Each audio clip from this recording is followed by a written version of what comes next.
Welcome, everybody. Please rise for the Pledge of Allegiance.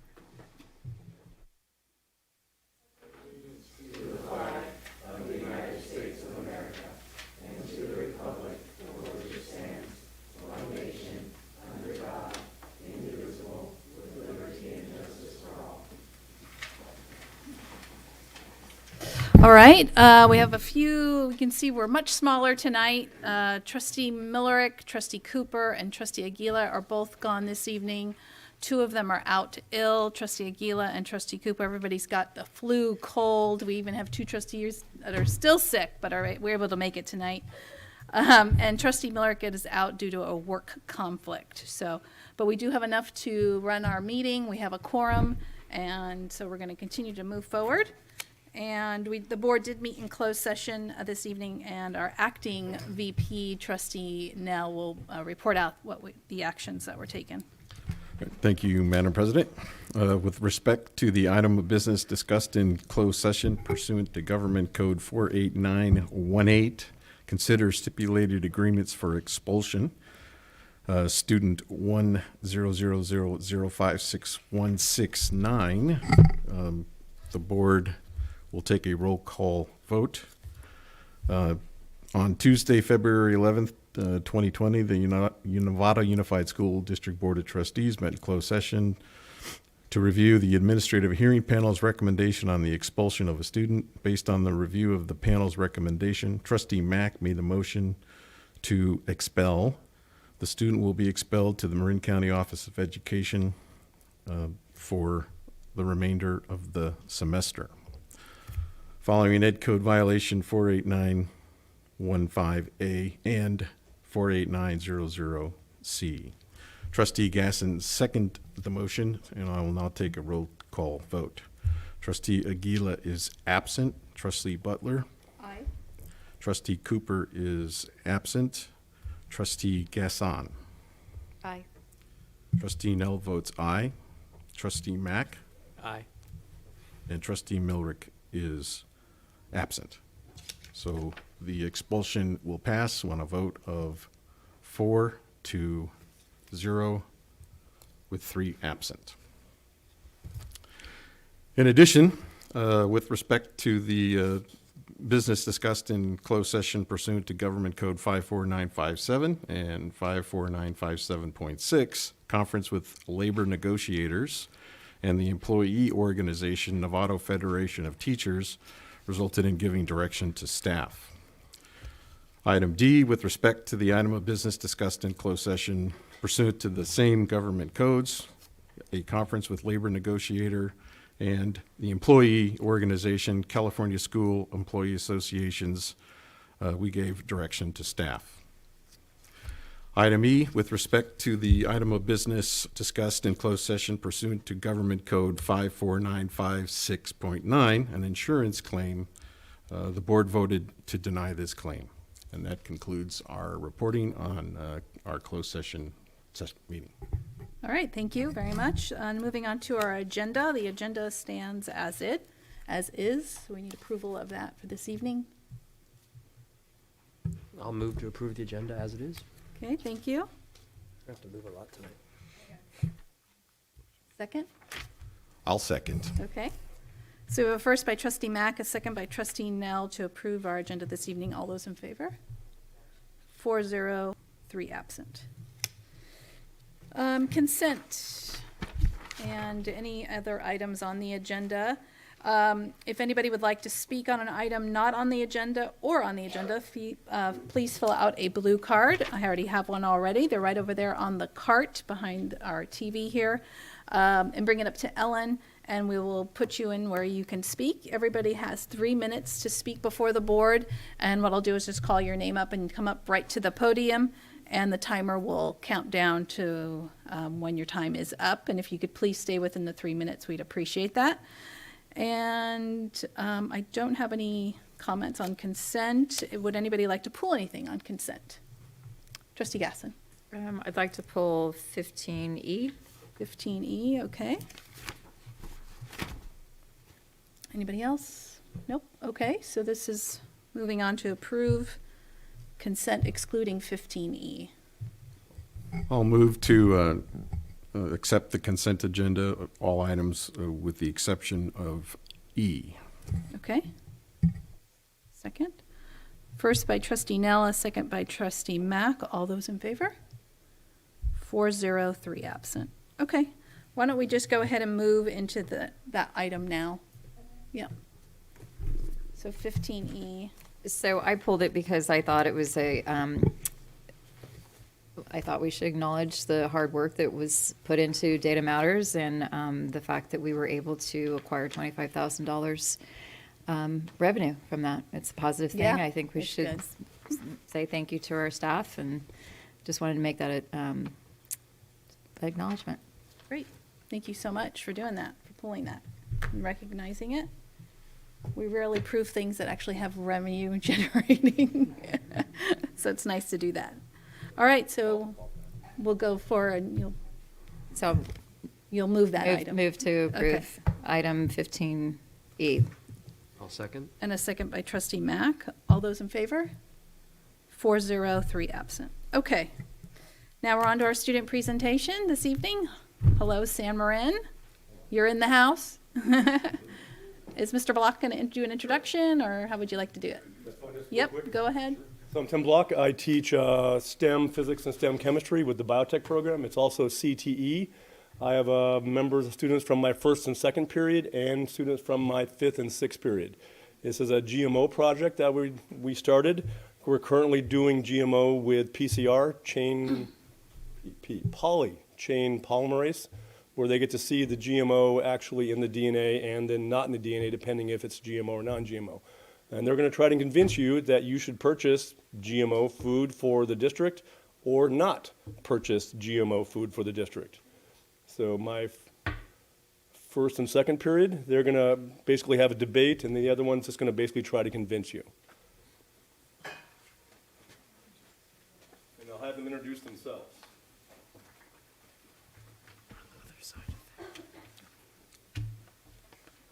My name is Gabriel Kmet. I'm Daniel, I'm Ted Shar.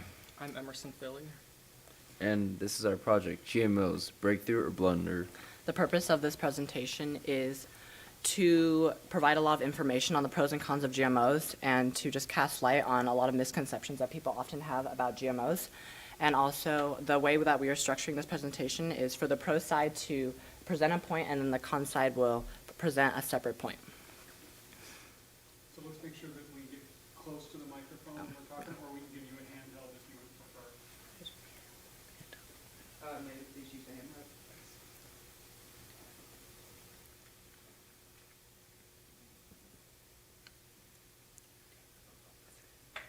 Test.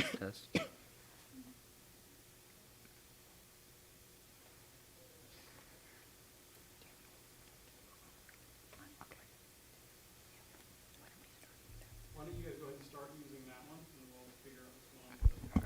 Okay, test. Here are some key terms and definitions.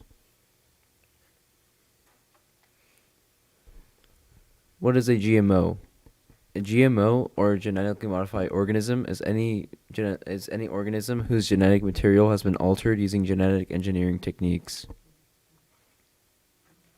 Our claim, me and Daniel are on the pro-GMO side. We believe that not only are GMOs safe to eat, but they also provide a host of benefits, including economic benefits, environmental benefits, and health benefits. And our counterclaim is that GMOs are not completely safe to eat because it could cause allergies or even cancer, nor is it economically intelligent. So our first claim is that GMOs create jobs and livelihoods and are the answer to failing crops. So we looked at a case study in Bangladesh where an entire eggplant crop was devastated by a borer, which is a tiny type of bug that just eats its way through the eggplant, and thousands of harvests were collapsed. And so they introduced this eggplant called the BT eggplant, which engineered its own pesticide, and when the corn borers ate it, they would die. So as a result, the farmers that were using this eggplant experienced a 650% increase in returns, and that has a domino effect on their children being able to go to school and all that good stuff. One of our claims is GMO cause cross-pollination and animal harm, as well as reduced biodiversity and much more. GMOs can cause cross-pollination, pollination and animal harm, as well as reduced biodiversity. It is unclear what effect, if any, genetic pollution from inadequate sequestered populations of genetically modified crops would have on one's surrounding wild varieties. Releasing pollen from genetically altered plants into the wild via wind, insects could have dramatic effects on the surrounding ecosystems, but there are long-term research yet available to back up this impact. GMOs provide nutrition that organic plants otherwise cannot. An example of this is golden rice. Golden rice is engineered to create vitamin A in the form of beta-carotene. It combats vitamin A deficiency, and it's already been approved by the United States, Canada, and Australia. There is still not enough known about GMOs to consume because the long-term effects are still questionable. So reduced biodiversity. As genetically engineered crops consume more and more acreage, the number of variety of wild species is reduced because they grow and immune to the disease. In a doomsday scenario, a lone pathogen could wipe out an entire harvest nationwide. GMOs make crops more resistant to the existential threat of climate change. Crops that can survive new conditions. Many croplands, even our own state of California, have been struck by major droughts. Due to this, many plants have developed blights, which ruin crops. With GMOs, we can develop more crops resilient to changing conditions. GMOs can help us combat the challenges of the future by being more resistant to pests and blights that are damaging food production today. I'm going to go a little more in depth about cross-pollination. According to the Food and Agricultural Organization of the United Nations, one of the biggest concerns is the creation of superweeds. A superweed is the unintentional transfer of a herbicide resistant gene from desired crops to weeds. Some of these concerns, however, are the same concerns that could occur with breeding. So the effect on organisms. Another concern is that toxins contained in the GMO plants may harm other organisms, such as monarch caterpillars, bees, and birds. The pesticides found in genetically modified cotton and corn is implicated in the deaths of poultry, cows, horses, sheep, and buffalo worldwide. I want to take some time to address, some time for both of us to address the other side. So a lot of the concerns that people have, especially here in Marin where we have, is allergies. People think that GMOs can cause allergies or adverse health effects. Go to the next slide. But the truth is that they're subject to hundreds of tests before they can enter the world market. GMOs go through rigorous testing and before they can be approved by the WHO, by the FDA to go into the market. And as a result, there is almost 0% chance, and there has been 0 cases of allergies directly linked to GMOs since their introduction to the world market in the early 2000s. GMOs can cause cross-pollination and affect our animals and ecosystem, to counter your counterclaim. Our other counter-argument is that GMOs have consequences such as reduced biodiversity and gene spilling, which are both major issues. And here are our sources. Thank you for listening. Do you have any questions? Questions from the board? Yeah, Trustee Gasson? Yeah. One more presentation too. I was just going to say, great job. I'm actually a master gardener, and we talk about a lot of the stuff you mentioned a lot in our education and in training, and you actually taught me some stuff I didn't know. So I think you did a really wonderful job and appreciate the presentation. Thank you. Thank you.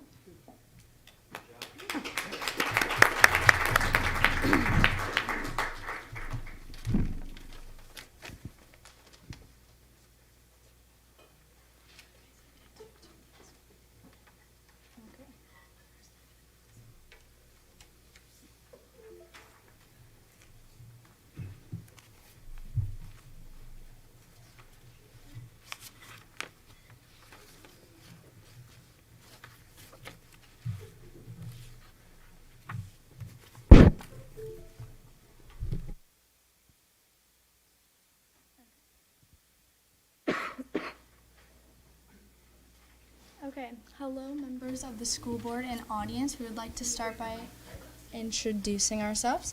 I'm Riley Sheehan, And I am Abby O'Sullivan. and we are here today as an informative presentation about GMOs. We are doing the pro side. Okay, so as you heard in the other presentation, a GMO or an organism is genetically modified by taking the gene out of one organism and implanting it into another organism in order to change its genetic makeup. So some common GM products are corn, potatoes, bananas, soybeans, and papaya. And which foods might contain GMOs? Many packaged foods coming from corn, canola, soy, and sugar beet grown in North America are most likely genetically modified. So the initial reasons why people genetically modify organisms is for improved consumer traits, like the image on the left, and to prevent diseases, like the image on the right. It should also be known that the FDA is in full support of genetically modifying organisms. So here are some consumer, environmental, worker, and economic benefits. So you can see in these two graphs, our population is in exponential growth, but our food production is in linear growth. And in order for our food production to meet our population growth, it needs to go exponential. The graph on the right shows the increase in food production over time because of the use of GM products. So with the use of GM products, we are on track to reach that exponential growth. So GMOs also help reduce pesticides. Pesticides and herbicides kill organisms that are helpful to the ecosystem.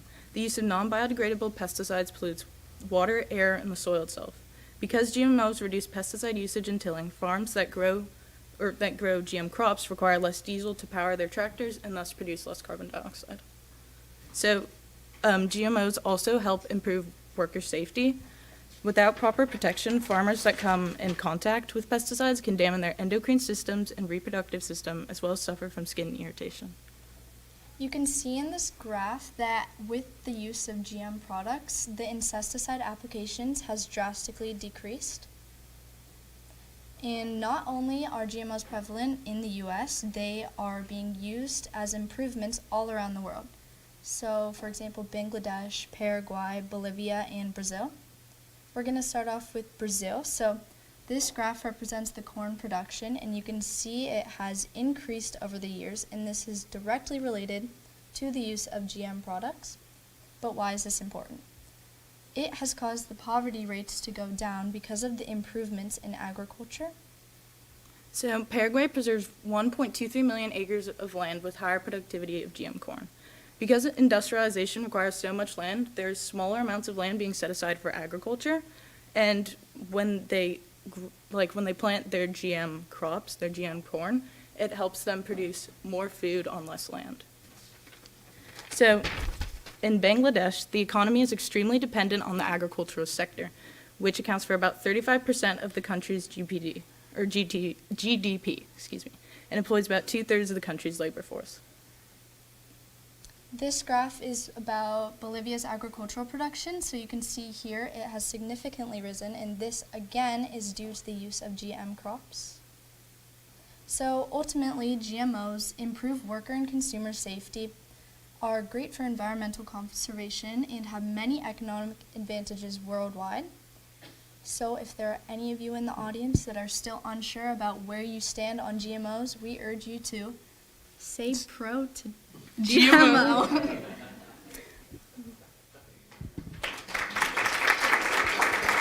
My apologies. I made that. Oh, do you have any questions? Yeah, questions from the board, comments? Nicely done. I mean, this was unbelievable. Great project, and it shows the collaboration of students in the classroom and not just sitting there reading a book, or looking through a textbook. This is a great example of what's happening in our classroom. So thank you very much. Appreciate that.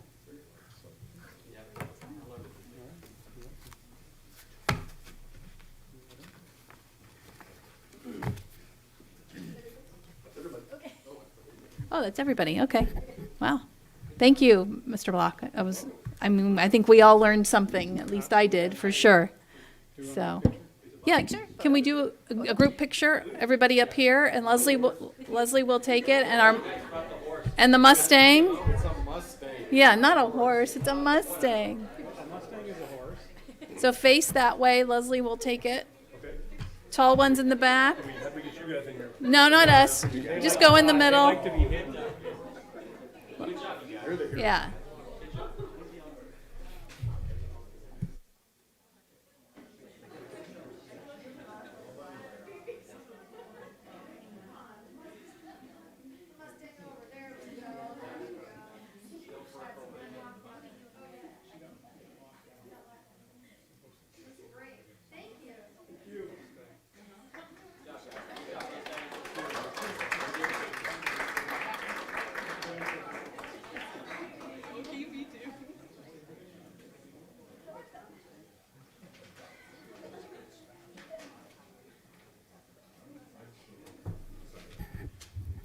All right, we'll move on to our announcements, and we'll start with Elizabeth, our student trustee. Hello, everybody. I am the student rep for San Marin High School, and we have been very productive lately. I have some good announcements to report to you. So we've been busy preparing for the midwinter break at the end of the grading period. So to start off, the San Marin basketball and soccer teams had their senior nights over the weekend of the 7th, and unfortunately there were no lights for the soccer season. There were high levels of spirit, though, for San Marin's unified basketball game on Friday night, and one of my favorite events of the year. The special ed students from San Marin and Redwood had an amazing face-off, and it was so fun to watch. It's basically this basketball game with the special ed students, and it is something that everybody looks forward to every year. It's a great, great event. The San Marin was represented at the Linnea Theater Festival this weekend, which was exciting. The drama program and drama student Daniel Ford won Respondents' Choice Awards at the festival. My friend Gracie Enslin, Vice President of Bring Change to Mind and member of Do Good Be Kind Club, reports that Bring Change to Mind is doing an all-club involvement week, and Do Good Be Kind Club, ran by Linnea Peterson, who is a senior, is going to be doing a kindness week in the upcoming months. New water fountains were installed and water bottle fillers as well, and it was exciting because students love it and it's saving a lot of plastic. The debate team recently went to Stanford, where Claire Choi, who is here, along with other students, won winning records, and that is a wrap of my report. Thank you. Thank you.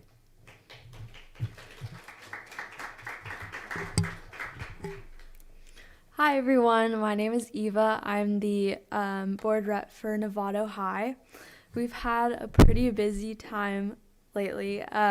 We just finished up our Winter Spirit Week, where we had our winter formal dance, and then we had our spring sports tryouts for next week. And we had our student versus staff soccer game, which students won, thank goodness, for the first time in a while. And then our MSA dance had their student choreography show, which went really well. And right now we are in the middle of our wellness week. So we had speakers come in for an assembly yesterday. Their names were Antoine and Eric, and they spoke about the school to prison pipeline and also shared a lot of their music. And during office hours, both today and then tomorrow, we have about 90 different sessions, everything from yoga, which I did today with Ms. Cortez. It was really cool. And tomorrow I'm doing vision boards. We have a lot of cool things like that.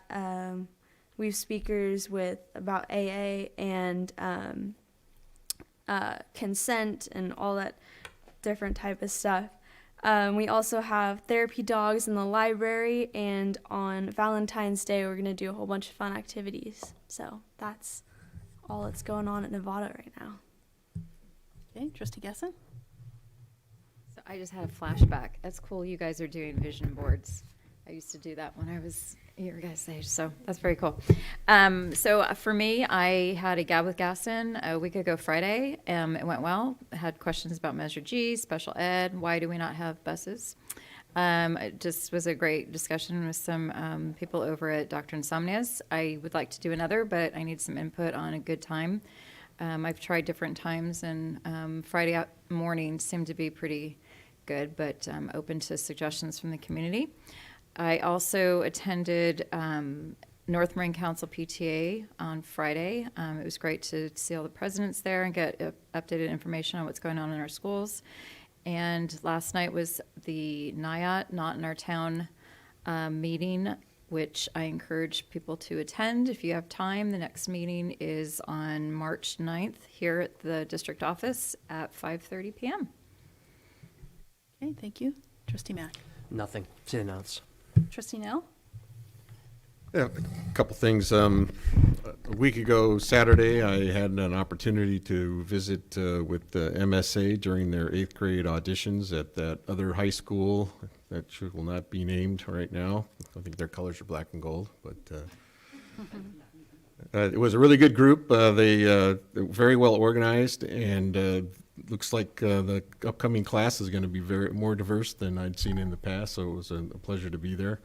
I also toured with CTE at Novato High at their video and computer lab, and I just thought I'd let everybody know that as a result of the CTE grants we've been receiving, at least in this particular case, they had a lot of really nice equipment, not just computers, but the tripods and the assembly equipment needed to set up a stage, etc. And it was a worthy tour because not only did they have good equipment to work with, but the instruction I was happy to hear was more about commercial application and what students can do with what they learn once they get out of school and decide to go to work, and if they follow a career into the technical side of filmmaking, for instance, they learned a lot more about the technical and logistical side of making films as opposed to all creative and artistic. And being an employer myself, I was glad to hear that. So kudos to MSA and the CTA over at Novato High. Oop, I said it. Sorry. Thank you. To add, is Novato High open house this Thursday? Okay, so I just want to add that too. I wasn't sure if I had the right date or not. So Novato High has their open house. It's a little bit, they always do it a little bit earlier, and I think I have 6 o'clock down. And that's a good way if you have an incoming 9th grader to go and check out Novato High and see what's happening and see all the programs that are going on there. It's one of the better ways to see it in action. Two things that I attended was Paint the Town Red, which is the city celebrations, Novato celebrating their existence, and it was Trustee Gaslin also attended. One of the special things about that evening is they announced the Citizen of the Year for Novato, and they announced a big business and a small business of the year, but the Citizen of the Year was Dale Klein. And that's very special to this district. He's oversaw Tour of Novato. He does oversee Tour of Novato. He puts that whole event on, puts it all together, all the logistics of it. He gets the volunteers. He also has served on the school fuel board for several years, which is where Tour Novato falls under, is School Fuel, our education foundation. So it's well deserving of him. He's involved in other ways in this community, but everything seems to revolve around education and kids and his involvement. So we really appreciate his time and his effort in helping us in some of those areas. The other item I attended was the San Jose auction this last Saturday, and it was well attended. And it's just one of those ways that for trustees to get out and kind of mingle with all the parents and things like that outside of a school day and visiting a school site. It's just another way to get to know that community. So I enjoyed that event. One thing that's been a good use of a lot of my time lately is getting out and sharing factual information about Measure A. Lots of presentations to PTAs, but also service groups and any other group that'll listen to my bit on why Measure A is important to Novato. And as I go out and do those presentations, I just get to focus on the facts, not on the campaign side. But I'm really enjoying getting out and getting in front of our community around that important topic. I know there are a lot of students still here. You're invited to stay until the very, very end of this meeting. And you also have the opportunity to leave at any point that you feel like is the right time to leave. Just because you were here early doesn't mean you need to stay. So I know you got lots going on, so just wanted to make sure you knew that.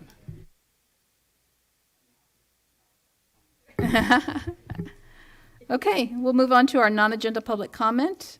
I have Karen McCormish. I have one card, one blue card. Boy, they get up and leave just like that. I'm not at all offended. Thank you. Yeah, great job.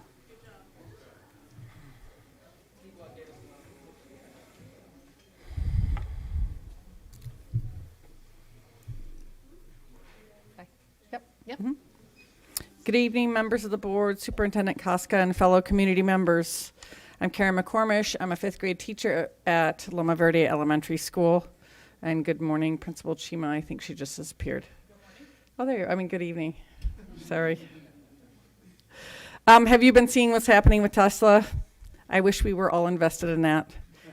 Elon Musk. Wow, I wonder what he was like in 5th grade. Was he a disruptor? He certainly is one now. Disruptors are generally entrepreneurs, outsiders, and idealists, rather than industry insiders or market specialists. And I have to admit, I'm saddened by our preliminary announcement that the contract passed. Yet, I'm going to find a way to breathe life into the zest for teaching children in my class tomorrow. And why do I think that the contract shouldn't pass? Because we're agreeing to good enough, an unsatisfactory status quo. I'm an idealist. I'm an optimist. At 6:30 Monday morning, I received a text message from a parent. Good morning. I can almost hear her voice in my head. Sorry to bother you. Will you be at school early today? I usually open my door for students at 7:30. Our first bell is at 8:37. My daughter and I are planning to be there early since we want to plant a tree in front of the school. Yes, you read correctly. Will you help us? Well, I am an optimist. So it turns out the tree was a kindness tree, and you should stop by at our campus to see it. It's beautiful. It's this big tree, and it has all these hearts where the parent and the children of our school wrote little messages of kindness on this kindness tree at our school, and it's amazing. So I'm an optimist, and it turned out okay, but I still wonder, am I a disruptor? I'm requesting that we, my fellow teachers, the administration, the school board, be disruptors in Marin County as well as the state of California. We need to break California's status quo in education. To be a disruptor, we need to create a way of doing things which displace the existing market leaders and eventually replace the new outdated status quo. We need to agree to disagree. We need to refuse to sign contracts that are not well funded nor equally favorable to teachers and everyone else. We've heard a lot from teachers in our districts who are disruptors, teachers who innovate and capture the hearts and minds of their students. They write grants and receive special funds for supplies and after-school programs, and they hold fundraisers to enrich student experiences beyond the status quo. So we, as disruptors, should be changing the established state school funding to provide the opportunity for children to be educated in and teachers to work in an environment of growth, a culture of caring, competence, and excellence that fosters the students and our success in the future. Thank you. Thank you.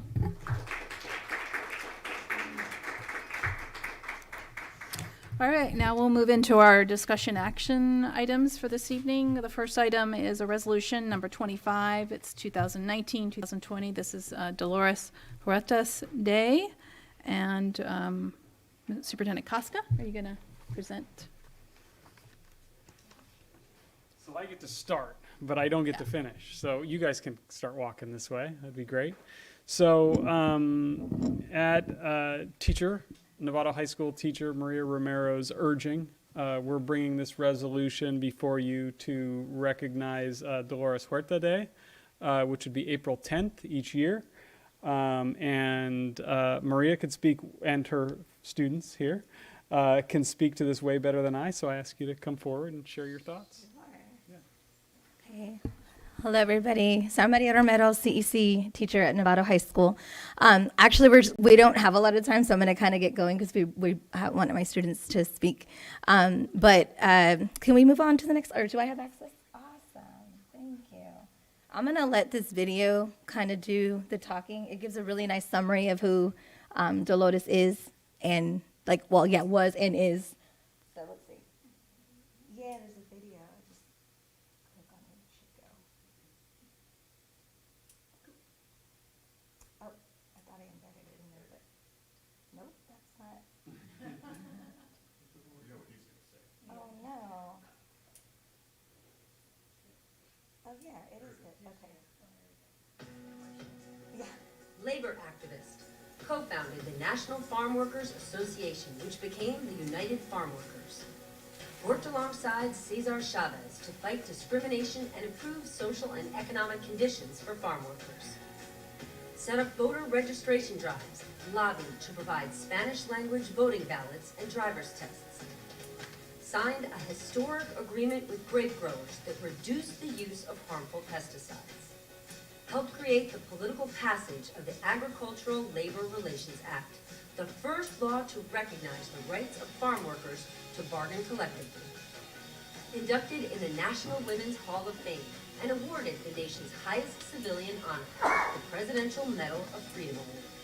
Continues to lecture and speak out on social issues involving immigration, income inequality, and the rights of women and Latinos. Dolores Huerta, genius.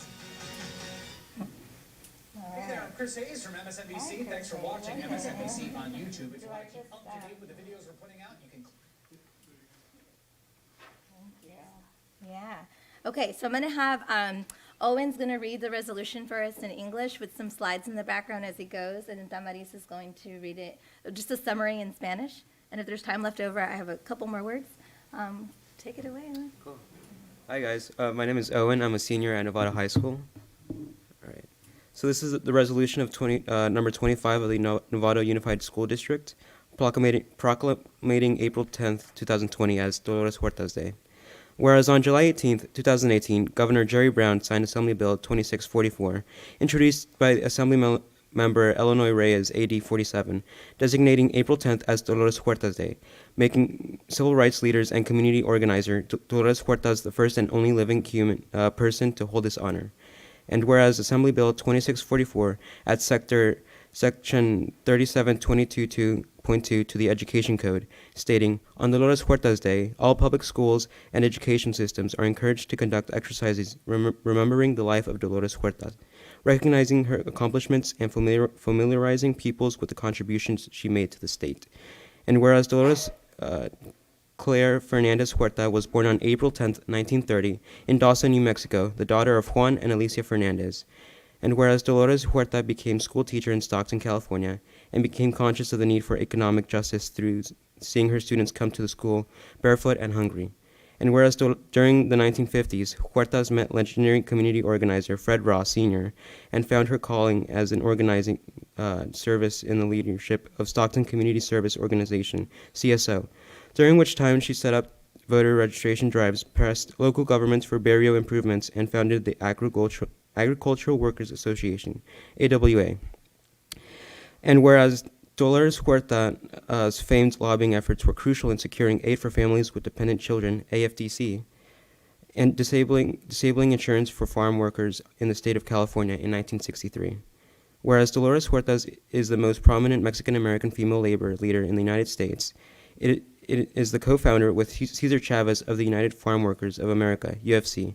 And whereas for over 60 years, beginning in the 1960s, Huerta lobbied in Sacramento and Washington, D.C., organizing field strikes, directing UFC boycotts, led farm worker campaigns for political candidates, negotiated the first UFC labor contracts, and has played a major role in the American civil rights movement.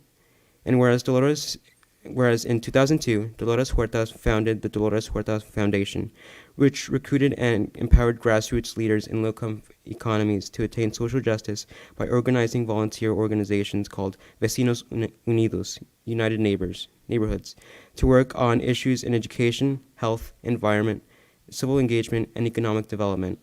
And whereas Dolores Huerta has received numerous awards, among them California State Senate's Outstanding Labor Leader Award, the ACLU Roger Baldwin Medal of Liberty Award, the Eugene V. Debb Foundation Outstanding American Award, the Ellis Island Medal of Freedom Award, the Consumers Union Trumpeters Award, Miss Magazine's Woman of the Year for 1998, the Eleanor Roosevelt Human Rights Award for President Clinton in 1998. And whereas Dolores Huerta was introduced in the National Women's Hall of Fame in 1993 and served on the Board of Regents in the University of California. Whereas in 2012, President Obama presented Huerta the Medal of Honor, the Medal of Freedom, the highest civilian award in the United States. And whereas her rallying cries of "Si se puede" continue to call to us to fight for the changes in our community's community need to thrive. Whereas young leaders will benefit from having the opportunity to learn more about this leader for social justice and civil rights, empowering them to fight for their fair representation, voting rights, and equitable education. Now therefore be it resolved that the Novano Unified School District does hereby adopt a resolution to honor a national civil rights and labor leader in the American on or around April 10th, Dolores Huerta's Day. Be it further resolved that all public schools in the Novano Unified School District are encouraged to teach about the life and struggles of Dolores Huerta, and to conduct celebrations honoring the life of Dolores Huerta as a powerful force for social justice and empowerment for all. Thank you. So, my name is Damaris Benavides, and I'm a senior at Novato High School 2. I'm going to read this in Spanish. So, Resolución número 25 del Distrito Unificado de Novato, proclamación del 10 de abril 2020 como Día de Dolores Huerta. El 18 de julio de 2018, el gobernador Jerry Brown firmó el proyecto de la Ley 2644, designando el 10 de abril como el Día de Dolores Huerta, haciendo a la líder de los derechos civiles y organizadora de la comunidad, Dolores Huerta, la primera y única persona viviente en tener este honor. El proyecto añade una sección al Código Educacional declarando que en el Día de Dolores Huerta todas las escuelas públicas son alentadas a conducir ejercicios o actividades, recordando la vida de Dolores Huerta, reconociendo sus logros y enseñando a alumnos la contribución que tuvo en este estado. Dolores Clara Fernández Huerta nació el 10 de abril de 1930 en Dawson, Nuevo México. Ella se convirtió en maestra en Stockton, California, tomó conciencia de la necesidad y justicia económica al mirar a sus estudiantes llegar a la escuela descalzos y con hambre. Durante 1950, ella encontró su llamado como organizadora, presionando al gobierno local para mejorar los barrios. Dolores Huerta es la mujer líder de labor México-americana más destacada en los Estados Unidos. Es la cofundadora con César Chávez de los Trabajadores Agrícolas Unidos de América, UFW, y por más de 60 años cabildeó, organizó y dirigió huelgas y campañas de los trabajadores agrícolas. Negoció el primer contrato de UFW y desempeñó un papel grande en el movimiento de los derechos civiles americanos. En el año 2012, Dolores Huerta creó la Fundación Dolores Huerta. Durante su vida ha recibido varios reconocimientos e incluso ha presenciado varios parques y escuelas que llevan su nombre. En el año 2012, el presidente Obama presentó a Huerta con la Medalla de la Libertad, el premio civil más alto, y su grito de guerra o lema fue "Sí se puede", y continúa llamándonos a luchar para tener los cambios que nuestra comunidad necesita para poder prosperar. Líderes jóvenes se beneficiarán de tener la oportunidad de aprender más sobre este líder de justicia social y derechos civiles, motivándolos a luchar para tener representación justa, derechos de votar y educación equitativa.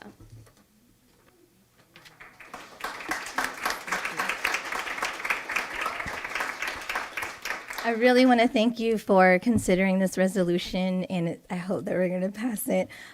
This personally is huge for me. I grew up in the movement. My father and my mother worked very closely with Cesar Chavez and Dolores Huerta. So I firsthand, she's just amazing to me, and I also want to say that I've been working with a small group of teachers from San Jose, and we've come up with curriculum for all grade levels, and so that there's resources available. They should be up on the Dolores Huerta website within the next few weeks, available for teachers to pull, and that way they can celebrate her in their classrooms. And so I can send that link to you all in an email. And so we have a really awesome high school curriculum, by the way, too. So any questions? Questions? Thank you for bringing this to our attention and making sure that we do this evening. I think it is very important, so I appreciate you doing that. And for the students presenting, that was great. Great job. All right, so we need, oh, yes. We do have a question. Sorry. I do absolutely love this act that was implemented because I feel like she is somebody that I want to see more of. And to be honest, I didn't know who Dolores Huerta was until today. And I think that she's somebody that's important to learn about because this is the type of citizen I like to see representation for. I was wondering though, so if we had, Dolores Huerta Day, because I think it'd be great, how do you think we could implement it how could we implement education about her into our school system for that day? I was wondering, certain events or certain activities you thought might be cool? Yeah, all of the above. And I think it's really important for me, for students to come up with certain, ways. And so, learn more about her. And again, we do have a high school, because I know you're at the high school, so we do have a high school unit where, we can learn more about her. And then I like that students within their community come up with the best way, because your community best, the best way to celebrate her. Or just things that she's done, right? And to encourage other students and youth to take charge in their communities and make change in their communities. Absolutely. Do you guys have suggestions on how to? I think as she said, get most of the students just because, as a person who's in Dreamers Club, I know a lot of people that this hits home, and I think it'd be best to take the opinion from them. Just because there's a lot in Novato High School that are Latinos. Got it. Well, thank you. I appreciate that. All right, so this is an action item. Board members? Yep. Trustee Nell? Well, I'd like to move adoption of the resolution, but I'd also like to thank you for bringing the resolution forward. I think it's an honor for us to put forward a special day for such a great California American who spent most of her life dealing with civil rights and making a better life for all of us here in California. So I really appreciate you bringing it forward, and I am proud to support it. Thank you. And to add, she's a woman and a mother of 11, by the way. Yes, and she's about to be 90 this April, so this is awesome. Yes. All right, I'll second. All right. So we have a first by Trustee Nell and a second by Trustee Mack. All those in favor? Board members, do you want to? You can chime in. That's part of your role. Yeah. All right. So we have 4-0 for the board and 2 provisional votes from the student board members. So 4-0, 2 absent. All right. Thank you very much.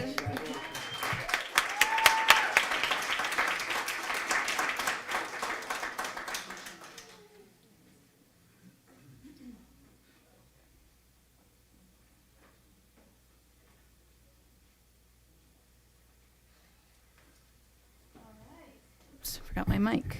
Moving on to our second action item, this is approval of the 2019-2020 single plans for student achievement, which we hear every year. And Amy Carter is gonna. Good evening. This is always one of my favorite nights as we get to hear about the great work taking place in our elementary schools. One of the things that I just kind of want to remind the board about is that we have our district plan, which is our LCAP plan. We have a plan that was written in 2017 that existed before the dashboard had come. And so we are in the process of adjusting our goals to be a little more aligned with the dashboard. So we're also in a time of transition for our single plans of students' achievement as well. So you might see several different forms of that plan, but we're expecting that once we have the next LCAP written, that we'll see some standardization, and we appreciate the early adopters that waded into our 3 critical goals.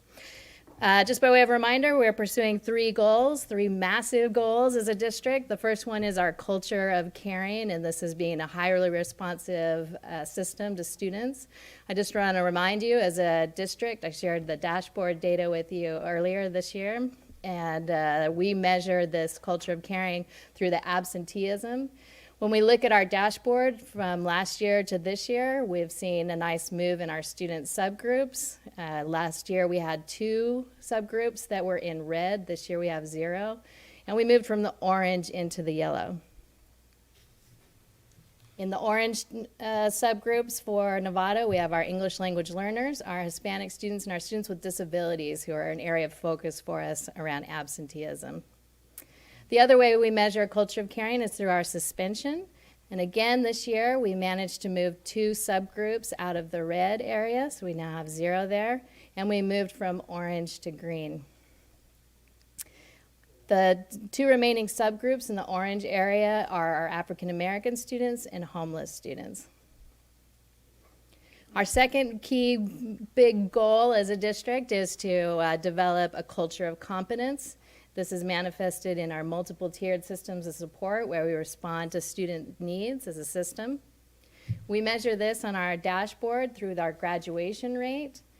This year we moved from the yellow into the green and saw an increase in our graduation rate. And we moved some of our subgroups out of that orange area, which are areas of concern. So we remain with our English language learners in the orange area. The other way we measure this culture is through access to a broad course of study. We moved from the yellow in 2018 into the green. And we moved our subgroups to 0 in the red. So we remain with our English learners in orange. So those are an area of focus. Goal 3 is our culture of excellence, and this is where we work on our proficiency-based education, making sure that all our students are able to master the curriculum. This is an area that we now look at our academic outcomes. We saw 2 of our subgroups fall into the red this year from 2018 to 2019. And we maintained in the yellow area on our dashboard. So this is an area that all of our elementary principals are thinking about and talking to their school site councils again, and we're working on as a district. Those 2 areas that fell into the red in 2019 are our homeless and our students with disabilities. Other areas of concern for our system are our English language learners and our African American students in the orange. In our mathematics, we saw some growth into the green area, and we have 1 remaining subgroup in red, which is our African American students, and in orange we have homeless and students with disability, who are areas of concern. I do all this to really sort of forecast how we're looking at ourselves as a district and how we've asked our principals to be looking at their systems. So we have asked them to look at culture of caring and do so with the lens of suspension absenteeism, and they've made plans on that. We've also looked at areas of academic outcome, and they've also made plans for that. Our elementary school has their own data that's very similar to the district dashboard data that I presented, and you'll be hearing more about that tonight, but each of them get an indicator around ELA, math, chronic absenteeism, and suspension. And in reflection, just like our students do group work and professional learning community growth work, and our teachers do that work as well. Our administrators do that work every year. And this year, one of the things that we're working on as a professional learning community is telling a data story. So looking at that data, coming up with solutions at the local elementary school level, and then creating a plan. The single plan for student achievement is a living document. That means that there's never a point where it's standing and firm. These individuals could go back to their school site council and decide that they wanted to reallocate their funds based on data, based on events. So this is really kind of snapshotting where we are right now. So these documents live in perpetuity. So when we start the August school year for these school sites, they'll be picking up right where they left off on their existing single plan. So in keeping with the data story tonight, we've asked our elementary principals to not come up here and give you the inventory and tell you all about all the wonderful programs that are happening at those schools. We're very proud of those things, but tonight what we've challenged them to do is really present to you their data story and tell the story to you how their school site council looked at data the sub data that comes from the macro that I just shared from you, and how they at their each individual school site have used their resources to really attack these goals. There are wonderful inventories of all the great work that they do that are in those single plans, but tonight we're really going to be sticking tight to that data story so you can see what the conversations are like at our schools and how they adapt to meet their needs. So we're going to go ahead and kick it off with Olive Elementary. Yeah. Question? Trustee Gasson's got a question before we get going. Oh, and you have a question. Okay. So just could you remind me, and I'm actually, the slide that it struck me on is 16. So when you classify or when you're referencing categories or subgroups, so we have for math, African American students in red, and homeless and students with disabilities in orange. So how is that distinction? Because you can be a combination of those things. So how does the CDE prioritizes that, so these are our unduplicated pupils, so we will have kids that fall into multiple categories, and they have a system that rates like an English language learner. You'll be an English language learner until you've mastered the English language, and then you'll go to maybe your racial group. So they have, they're the ones that dictate that. So then theoretically the African Americans probably aren't English, okay, I have to process but that. I can put together a little snapshot so you can see how that breaks down. That's okay. I just started realizing that one shouldn't take part. I mean, if like I don't know. I started having a confusion. Are you going to say something, Chrissy? Yeah, I mean, I think students could fall into multiple categories. Right. So how do you? So they count in multiple categories. Oh, so they do. Okay. Yeah. I mean, I believe so. I haven't seen anything different than that. So we could have an African American who is an English learner who comes from a country that doesn't speak English, and they're coming here, and so they fall into both categories. And so then when and they could be living in poverty also, or they could not be. So they would fall into all three of those categories. So their testing could hit different benchmarks for Yep. the okay. And most kids do. Right. Yeah. Okay. Mm-hmm. Thank you. Mm-hmm. All right, Olive. Trustee now. I apologize. If you don't mind following through on the, if any information on how they calculate those numbers, I prefer to think they were unduplicated, but I'm waiting. I'd like to know more about that because I assume the state did in fact find a way to sort them, but Superintendent Koska makes an obvious point that we have to have students that if maybe the state doesn't count them that way, certainly we can count them as multiple category. What I wanted to ask you was, before we start the individual site plans, you did mention the site council. Could you just take a minute to explain to people who don't know the makeup of that and that process and who's involved and how they're involved? So a school site council, there's very specific education code around the establishment of this, but each school site holds their own parent elections based on volunteers who want to participate. So we do an election at the beginning of the year. It's constituted, the majority of the voting block is the parents, but it also includes representations by staff and by both certificated and classified and the administrator. Thank you. I just think it's important for people to know who's involved with this process. All right, Terrific.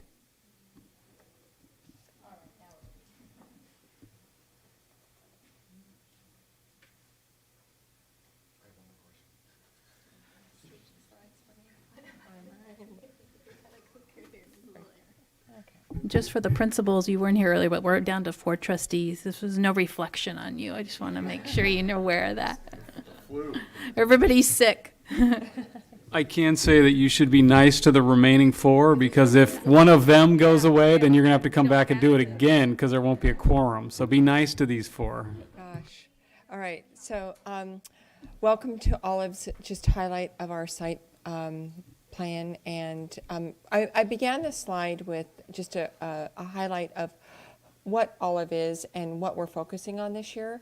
Is we're really looking at a mission and vision statement for Olive that leads us into the future, and it's highlighted by art, interactive activities, and field trips. And you can see some amazing transformation in our NPR from art, but you can also see our word cloud with words that were generated from our mission and vision, and I'll go into that later, but also some other activities that we have at our school.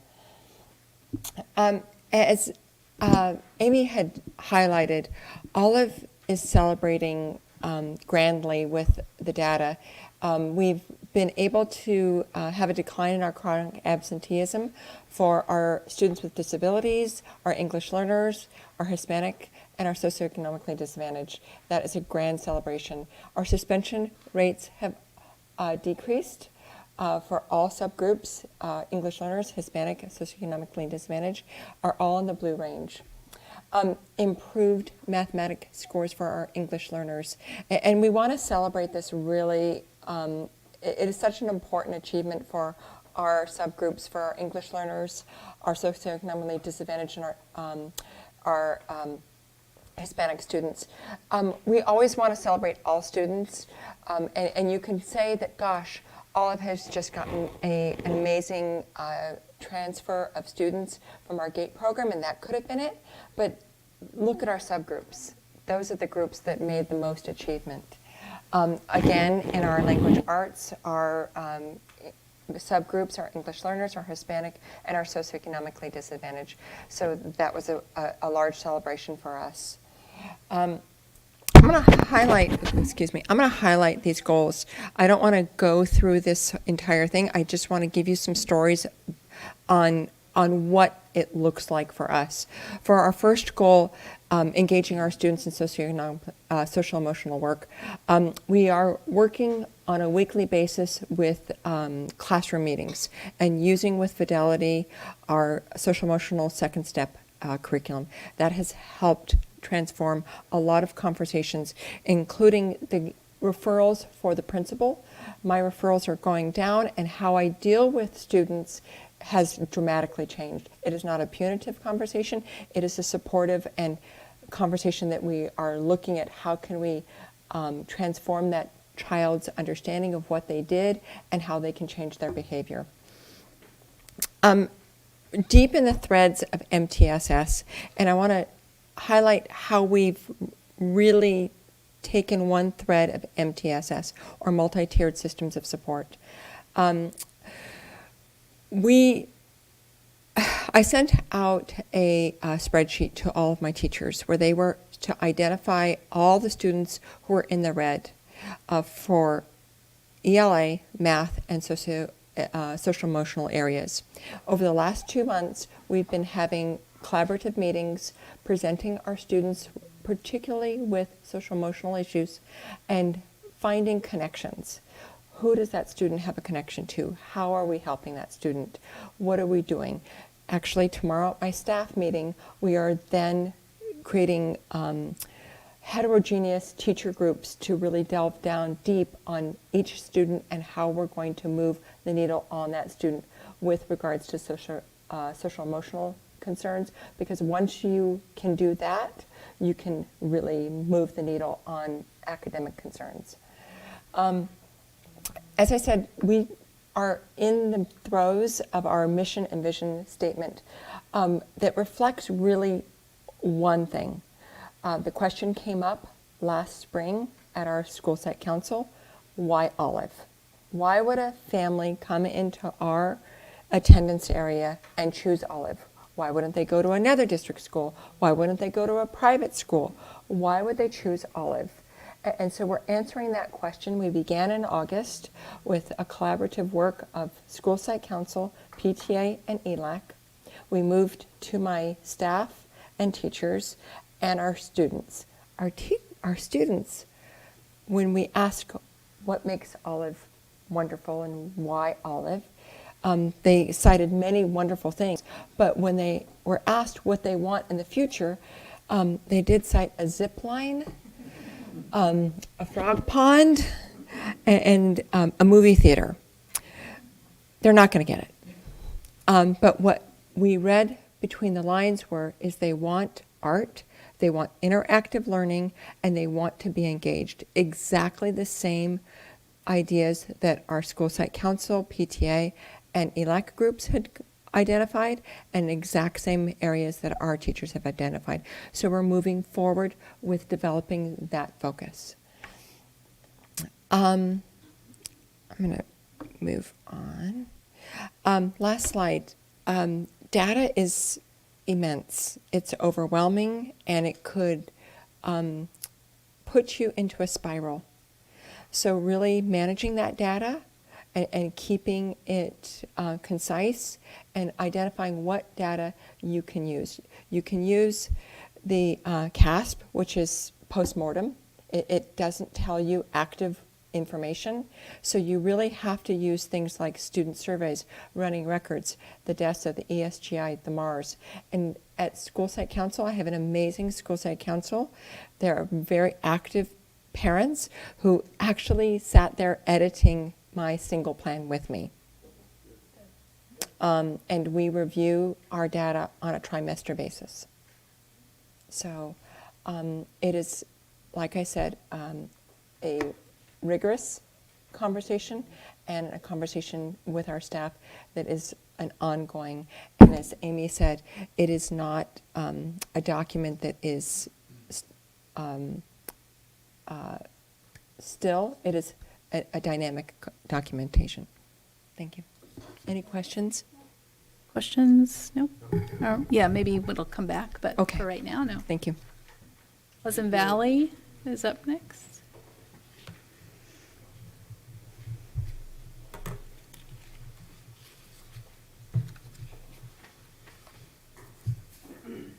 Okay, good. Good evening. Hi, Elizabeth. So good to see you. So when I first came to Novato, Elizabeth, well, I met her in 3rd grade, but she went into 4th grade, and she was always a star student, so it's great to see you. Good morning to, good morning, yeah. Good evening to the rest of you as well. Okay. And, you know, I always come with copious notes, and I left them at home, so I'm going to have to do it without. The usual, just background with Pleasant Valley, I always have to say how innovative and caring my teachers and staff are, because they really are the ones who make it all possible. We have a very active, engaged PTA and parent community. They also provide all the resources, or much of the resources, so that we can have all the programs that we do have at PV.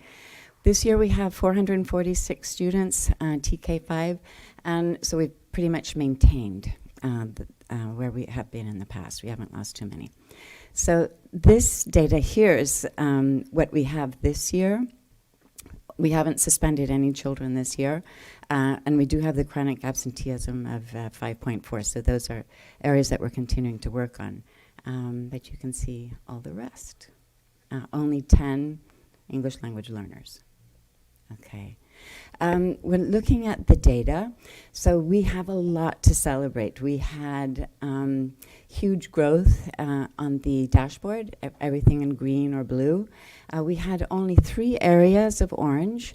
One was the chronic absenteeism, and that was for Hispanic students. And then in the suspension, we had 2 in Hispanic and special ed. And when you were asking if they can fall into the same category, that in that area, that's falling into the same category. Okay. These are the reports, the DESA reports. I'm sure you've heard about that. It's a social emotional measure that we're using that's provided by the P3. So this year, all of our TK through 3rd graders took it, and then our 4th and 5th graders, we asked the teachers to do it for them as well, for the kids that they were most concerned with. And what we find is we're really focusing on the students who are in the red. The program, the DESA assessment, actually gives all kinds of interventions that you can use in the classroom, so we're really excited about that. The Youth Truth information is from last year, and we got the new Youth Truth data right after I had mailed this in, and I'm happy to say that that relationship measure has gone up significantly. It's actually doubled. We're at 61 on that line now. So really, really happy with that. So lots and lots of things to celebrate. When we're looking at the dashboard, it looks fabulous. When we look at the actual SPEC scores, we made great gains with language arts. We are still kind of flat in math. And so that really is going to be what our focus is. So again, our primary goals continues to be that culture of caring to ensure that everybody belongs. We are doing a ton of things around that. Looking at DESA, all of our staff meetings are about social emotional stuff. We have a new Mind Up program that everybody's working on. Culture of care, community circles, everybody does those every morning. We're doing a lot of the trauma-informed practices and restorative justice practices, so we continue working a lot with that.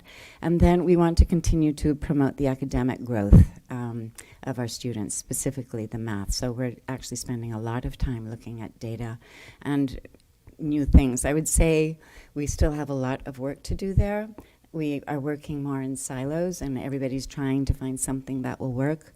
We are going to be piloting making math real to see if that would be a good intervention program. But math is something that we are struggling with to improve. I mean, that being said, it's not terrible, but it needs to be better. So, and I will admit we need to get better with how we're using the data. So those are all the different things that we're doing for each one, as well as the data that we're using to assess all of those. Okay? Questions? Questions? No? All right. Okay. Thank good. you. Thank you. San Ramon?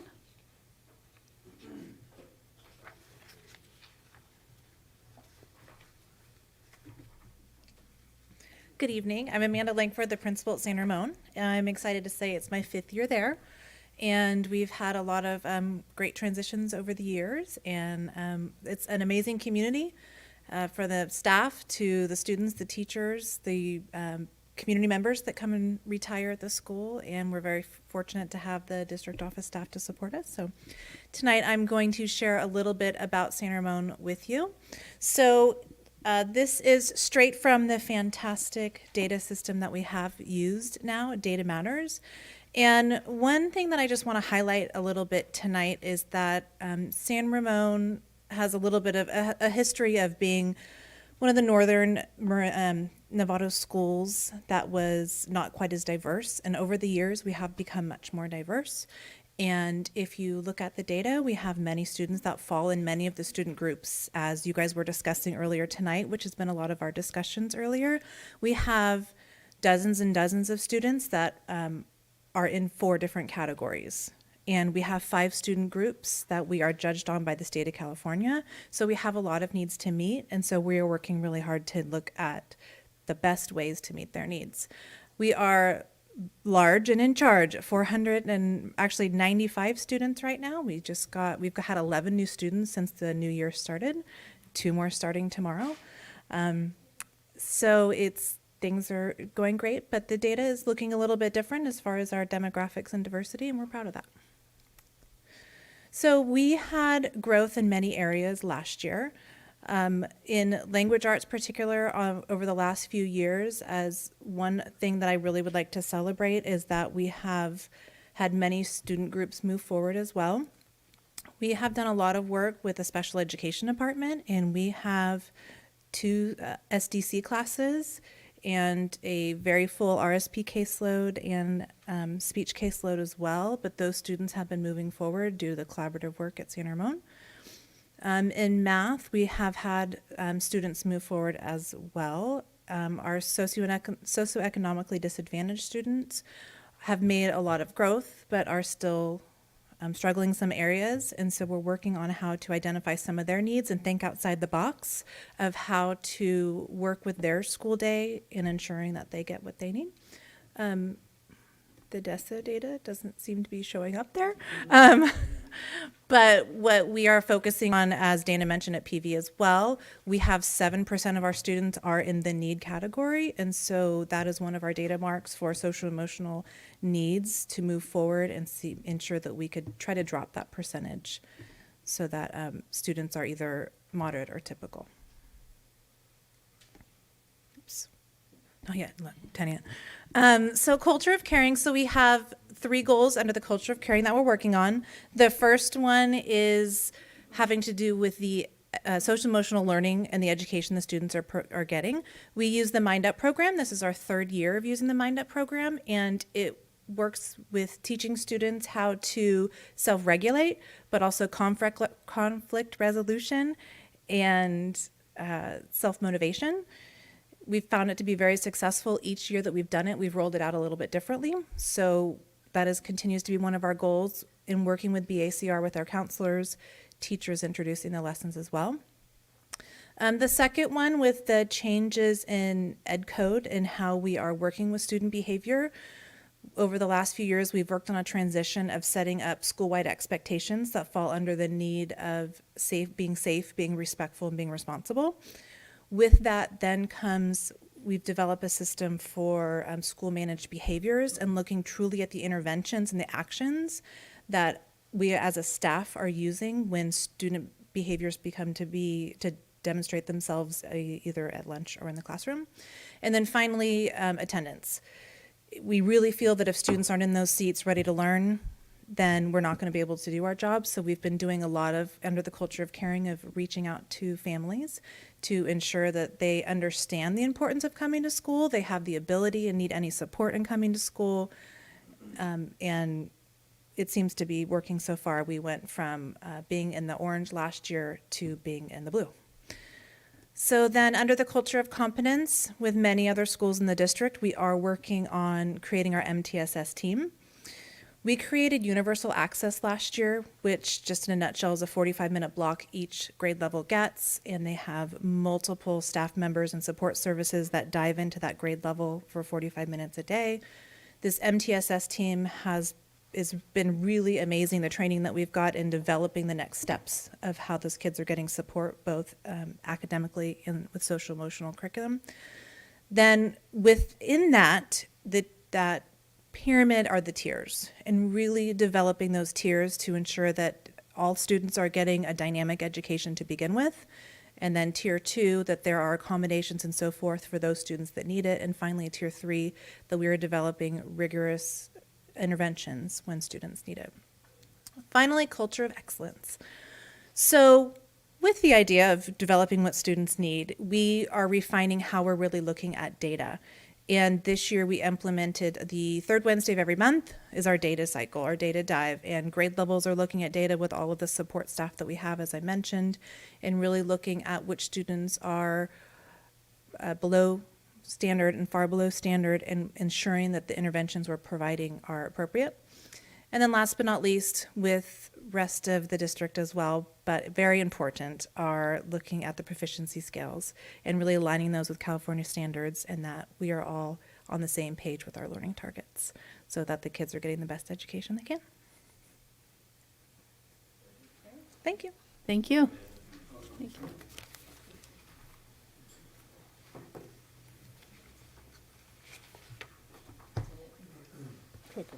So as we're transitioning to the next 4 schools, or 5 schools, all of them except for Rancho are part of our P3 initiative. So we decided to take a 2 birds with 1 stone approach, and we've asked our P3 schools to include an additional slide giving you an update on their P3 work, which you'll be hearing more about later this evening. Good evening, everyone. I was focused on remembering that it's evening this whole time. My name is Tenia Chima, and I have the privilege of being the principal at Loma Verde Elementary School. Thank you so much for the opportunity to share some of the many great things happening at Loma Verde. As Amy shared about the site council, for the past 2 turns with our site council, we've almost gotten close enough to even have an election. That's how many parents we have that are interested and eager to participate in the process. But when we point out that there might be an election, they're like, okay, well, we'll let someone else take the glory. This, again, like Amanda shared, is pulled from our wonderful data dashboard. Data matters.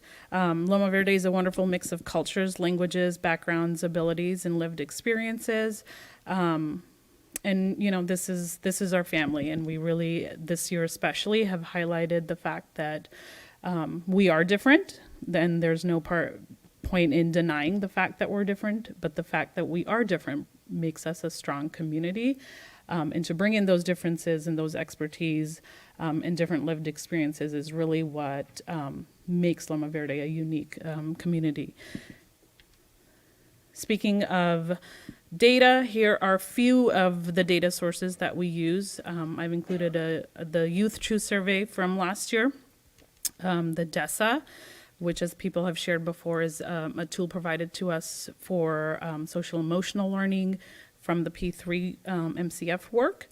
And of course, CASP. Along with this, we look at maps, we look at interims for kindergarten, we look at ESGI, unit test, exit tickets, all sorts of data. Really, at Loma Verde, the mindset is that data is what lets us know what we're doing well and what we need to be focusing on and where we need to be going in the future. The DESA shows that we had in our TK through third a pretty significant group of students that are in the red, that we really need to be focusing on our social emotional education, especially in the younger grades. For our math, we had an increase in points. In language arts, we had a slight drop.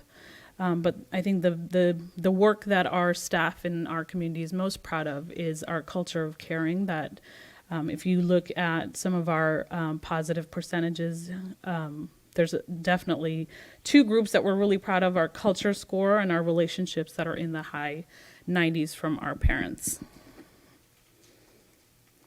So just highlighting,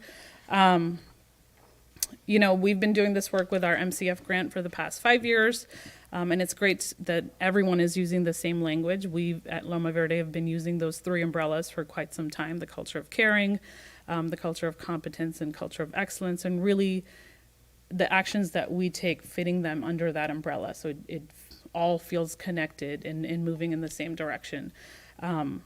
One of the responses that we got from Youth Truth Survey for the past couple of years from our parents is the increase in quality of communication. So that was definitely a goal for us, and improving our cultural competent classrooms and relationships. And so that's been a goal that we've set for ourselves through our equity walkthroughs.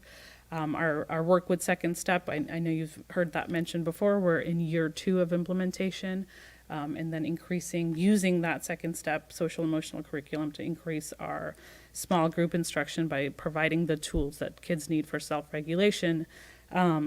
And then in our culture of excellence, increasing our scores in reading comprehension, algebra and operations, and making sure that our kids are getting redesignated and moving up through the LPAC testing. Ooh, that's small. Sorry about that. So how have we addressed some of the things this year?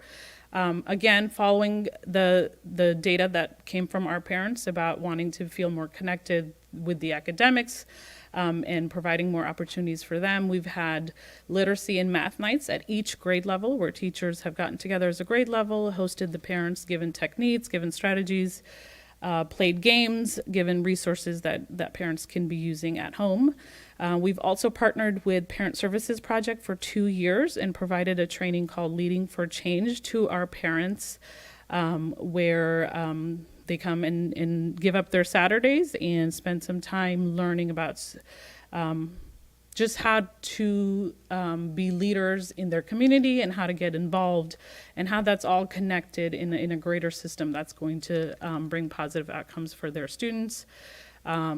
For our culture of competence, really kind of relying on the fact that the teachers are the experts in what's working in one grade level in one teacher's classroom, and opening that up for other teachers to observe, to learn from.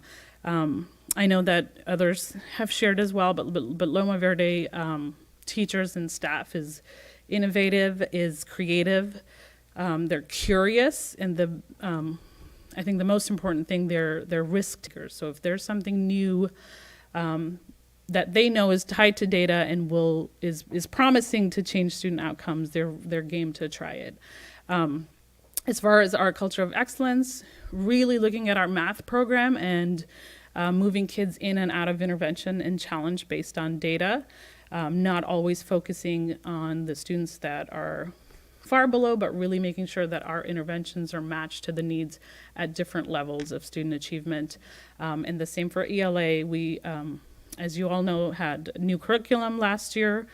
So really supporting the teachers with making sure that there's time available for them to use to get more familiar with the program and tie in the phonics and really have discussions about any gaps that we're seeing for our students as well. And continue to work with CCT strategies for our English language learners. We are really, really fortunate to be part of our Mcf Grant. This is year 5, year 10 in the grand scheme of things, but for Loma Verde, year 5, we did, again, with our risk taker staff, piloted a new format for back to school night. This year that was completely out of the box instead of the usual run of the mill where you go to the classrooms and get to meet the teachers and get talked to for 45 minutes. We turned that into community building events where parents got to interact in a mixed setting. We had parents in TK and 5th grade all in different rooms, and our teachers led community building activities like Step in Circle with anything that's new and different. We had some upset parents, but overall we had a very positive response from our community. As you've heard before, implementing trauma-informed practices, working with where are students coming from, and really importantly, what are the behaviors that the students are showing, communicating to us. We've also been using, again, coming from the trauma training, these 2 kits that every grade level has, Yoga Pretzels, Mindful Kids. They're quick little cards that you pull out and lead the whole class through an exercise. It's a nice brain break. It kind of recenters the kids. And Culture of Excellence, really participating in the PBE, opening it up for the staff, having our TLT teachers lead the trainings and really letting the staff kind of digest and understand the process, and then tying it back to that culture of caring, where it gives us a tool to communicate with parents in a more effective way of where their students are, what their needs are, and how we're supporting them. And again, using data to monitor progress continually. Questions? Questions? You're Christina? piloting PBE. Just a little more on that. Sure. So that's the proficiency-based education, and it's being piloted in small. We have 2 amazing teacher leadership teachers in 2nd grade and kindergarten, and starting to use some of those rubrics in their classrooms, and then having their grade levels buy into that, as well as they've done some amazing presentations for our staff so that everyone is not exactly where those 2 might be, but we're making progress and moving along in using that way of communicating and looking at students using the essential standards. All right, thank you. Thank you.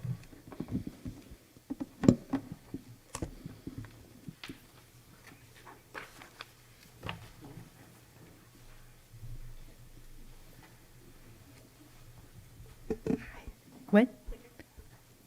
Second. Okay. Good evening. I'm very honored to be here tonight to represent Rancho Elementary.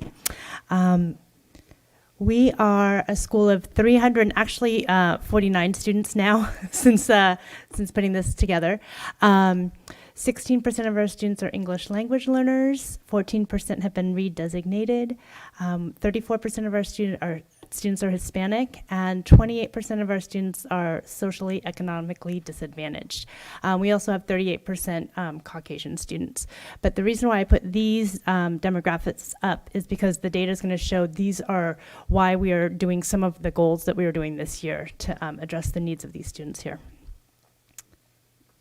So when we look at our data, when we pull up and we say, okay, what's data look like for Rancho? Everyone immediately goes to the dashboard and to the CASP. And so I pulled that up and looked at that. And if you look at the top one, we are for mathematics and language arts. in the green. But then if you go down to the bottom and you look at our subgroups, that's where the story starts.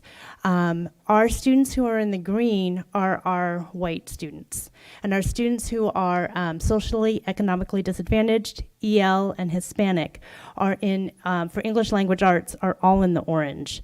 For mathematics, our EL students are in the yellow. So that's exciting. But what we do want to focus on is there was a drop for, and a big drop for our socially, economically disadvantaged students in both ELA and math. And so then that leads you to why. Why are those students, why are their needs not being met? What does that look like?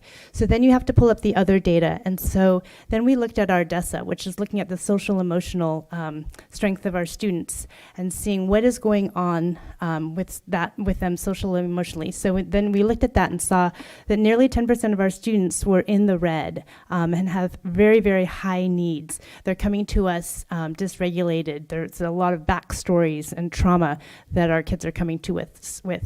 And when they're coming to us with that, they can't focus on mathematics and language arts.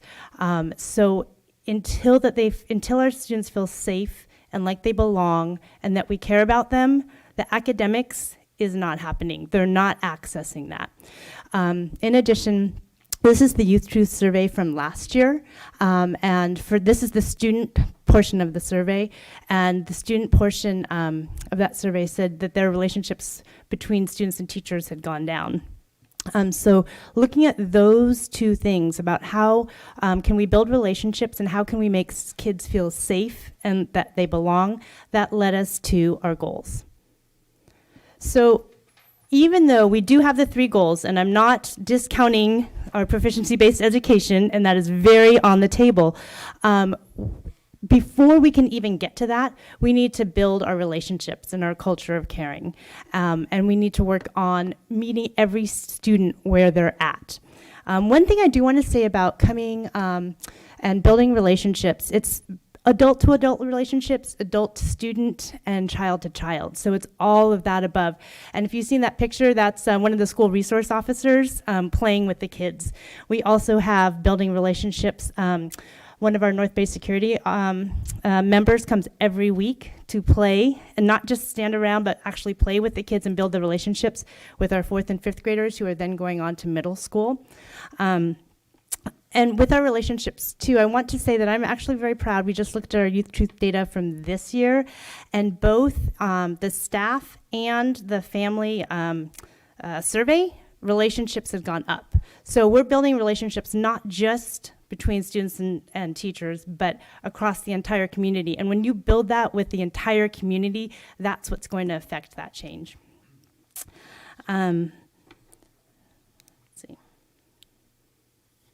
So in order to meet this goal, we are really working on building up our community. So we have been part of the SEEDS cohort and working with building community circles and restorative practices. And every teacher has been engaging in community circles within their classrooms every week and so on. We also have a restorative justice person who facilitates restorative circles at recess and lunch. And that happens like 1.5 days a week. And it's something that I would like to continue and build next year. So when kids are getting into those conflicts with each other, we can use that as a practice to work through things. I'm very, very proud of our Zen Zone that we have implemented. So we turned the nurse's office into a Zen Zone, and I basically copied Melissa, who had done it in her school, and said we need a safe place for our kids when they are dysregulated. Where can they come and where can they just have a minute to reset? And so within that Zen Zone, there's a calming basket, there's aromatherapy, there's coloring, there's, if you see on the wall, different emotions, so kids can identify their emotions, and then there's a checklist and a toolbox. How do I get it back into the green zone. And along that lines, another thing that we have implemented as a staff is we have something called the zone regulation. And so we have a common language to help kids identify their emotions. And so there's the red zone, which is when you are dysregulated or angry, you're upset, you're fighting, you're yelling. There's the yellow zone where you're anxious and worried and scared. There's the blue zone where you're quiet and tired and maybe a little under the weather. And then the green zone. And that's where we want kids to be. We want them to be in that green, calm zone, because when you get to the green zone, that's when you have the access to be able to take in information and learn. And so when we have kids who are in the red zone or the yellow zone, they're not able to take in the math talk that we're working on. They're worried about something else. So as a staff, we are working on that common language. With that, kindergarten uses something called Kimochis, which also is a tool to how do you identify your feelings. And then the Kimochis can connect to the different zones that we use in 1st through 5th grade too. So that's been really exciting to work on this year. And you'll see, you kind of see the green and the blue right in there. So there's labels for kids to look at. The other thing that's we're really working on with building relationships and community is offering alternative recess activities. So we find a lot of things happen on the recess yard, and so we have had different activities such as Legos. We've had these different building structures and cars out there for the kids. We've even brought a table out, like a big long table and a puzzle, and they actually almost got a 100-piece puzzle done in the recess, in the 20-minute recess they had at lunch, the 1st through 3rd graders. On rainy day recesses, we have something called a quiet room, and it's really, this goes to the MTSS, like meeting every student where they're at, and we have some students who are introverted and they're quiet, and they need that quiet space to regroup, and so we have a room called the quiet room, and they come at rainy day recess time, and they can bring a book and read, or there's coloring or puzzles. And it's not a place where you can come and chat with your friends. They're just quietly coloring. And we have this huge poster, like it's a tablecloth poster. And they all stand around and just sit there and color it. So just offering different opportunities for our kids to help them feel safe, to let them know that we care about them and to build their relationships. So how are we knowing that's working? That's where we come and we're looking at our DESA data, using that to monitor our kids. We are using it for all of the kids in the red. We do the full DESA, and then we actually purchased, our school decided that we needed, the DESA was so useful, we purchased it for our 4th and 5th graders so that we can give the DESA to the 4th and 5th graders who are teachers have concerns about, or they're coming to SSTs for that. We also have been working on 6-week data cycles where teachers really target their students that they are worried about and come up with a strategy that they want to work on with them for 6 weeks. And during that time, during universal access time, they'll be pulling small groups or sending them to our academic coach for that. I think, is that where I ended? Yes, it is. So we're really exciting. We're really trying to, I wanted to add one other thing. We're really trying to work as a staff and think of our kids as not just, here are my kids in my classroom, my, 1st grade classroom, Mrs. Jones's classroom. But every student in our campus is all of our students. So we are actually working as a staff to come up with lists. And I think one of the other principals talked about this too. And we are doing that as well, as far as who are our kids who need the most and what do they need and where are the connections in the staff. So for example, we have a 5th grade student that a teachers worry about, and a 2nd grade teacher would say, oh my gosh, they loved being in my class, so when they need a break, send them to my class. So just having that connection school-wide, staff-wide. The office staff, I have to say, has been amazing about supporting our kids and helping them deregulate and come back to the green zone. So we really, that's a shift, like instead of these are my kids, these are our kids. So thank you. Thanks for sharing all that.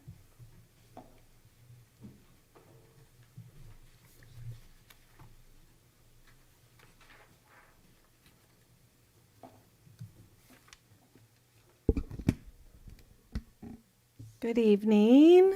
I got it. You did it. I'm Jennifer Dudley, principal of lots and lots of cheetahs and their cheetah families at Lou Sutton. This year, we began the year, kicking off the year with our staff, thinking about summer camp. And when you envision summer camp, what that brings to mind, and it's lots of fun, joy, relationships, silliness.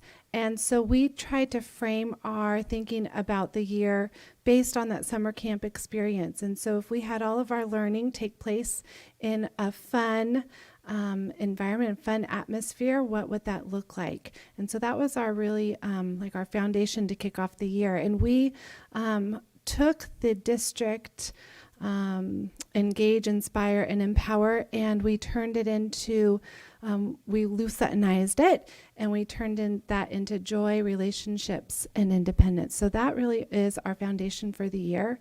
You can see up there our iteration of that through Camp Lou Sutton bulletin board, as well as one of our students' celebration of Lou Sutton doing the dab up there. That's actually going to be on our yearbook cover. So that kind of is at the heart of what we're all about. You can see in the table to the right, there's lots of numbers about Lou Sutton, and the ones in green are the increases that we've seen this year. And we've had significant increases in enrollment. This is the first year where our increase in enrollment has been so significant that we've been able to have a straight TK for the first time, which has been magnificent. We love that. We've also seen significant increases for language learners, for newcomers, and for Hispanic students. And those numbers have really impacted our goal setting and the action steps that we're taking this year. So we've looked at lots and lots of data. There's multiple measures up there, and that is not the only data that we've looked at. You can see up there some youth truth results, and we've had significant increases in our youth truth results around relationships and students reporting feeling safe at school. That's been a huge gain for us, the safety percentile up there. You can see we're all the way up to the 85th percentile. Which is, we're very proud of that, and I'm going to speak to that in a little bit. You can also see there that our chronic absenteeism has been in the orange, but this year we've been implementing some steps to increase that, and we've already seen some increased results because of our differentiated supports for students that are chronically absent. For CASP results, you can see, and it's really similar results to other schools that you've also seen that have presented tonight, that we have some subgroups that are in the orange, and those are the ones you've heard prior to Lou Sutton. Those are our Hispanic students, our language learners, and our low-income students. And so those are some subgroups that we're really focusing on, setting supports up for them. You can see down below there's a graph about our English learner acquisition rates, and you can see that pink and kind of teal or green color, that the majority of our English learners are either decreasing their LPAC scores or only maintaining. So that purple band at the top are English learners that have actually increased. So that's a huge area for us to delve into and look at to see how we can further support them, because we want to see those rates increase. I do have to say, though, our reclassified language learners, they have actually increased their CASP scores, so that is a big celebration. Based on lots and lots of data, we have set 6 goals, the 6 goals you see up there, but 3 I really want to highlight, the ones around collectivism, small group instruction, and vocabulary, and that's because those in particular have high impact for our language learners. So collectivism really makes sure that there's a strong sense of belonging for them and their families at our site. There's been a lot of work this year with our PTA and ELAC to not only broaden their scope, but also work together. And that's had lots and lots of impact on our families, making sure that they feel welcome at our school, because that was an area in Youth Truth for improvement. Small group instruction offers language learners increased teacher time so that they can get extra support, not only extra, but also differentiated. And then vocabulary instruction really makes sure that our language learners are capable of really communicating effectively and that it's increasing their academics.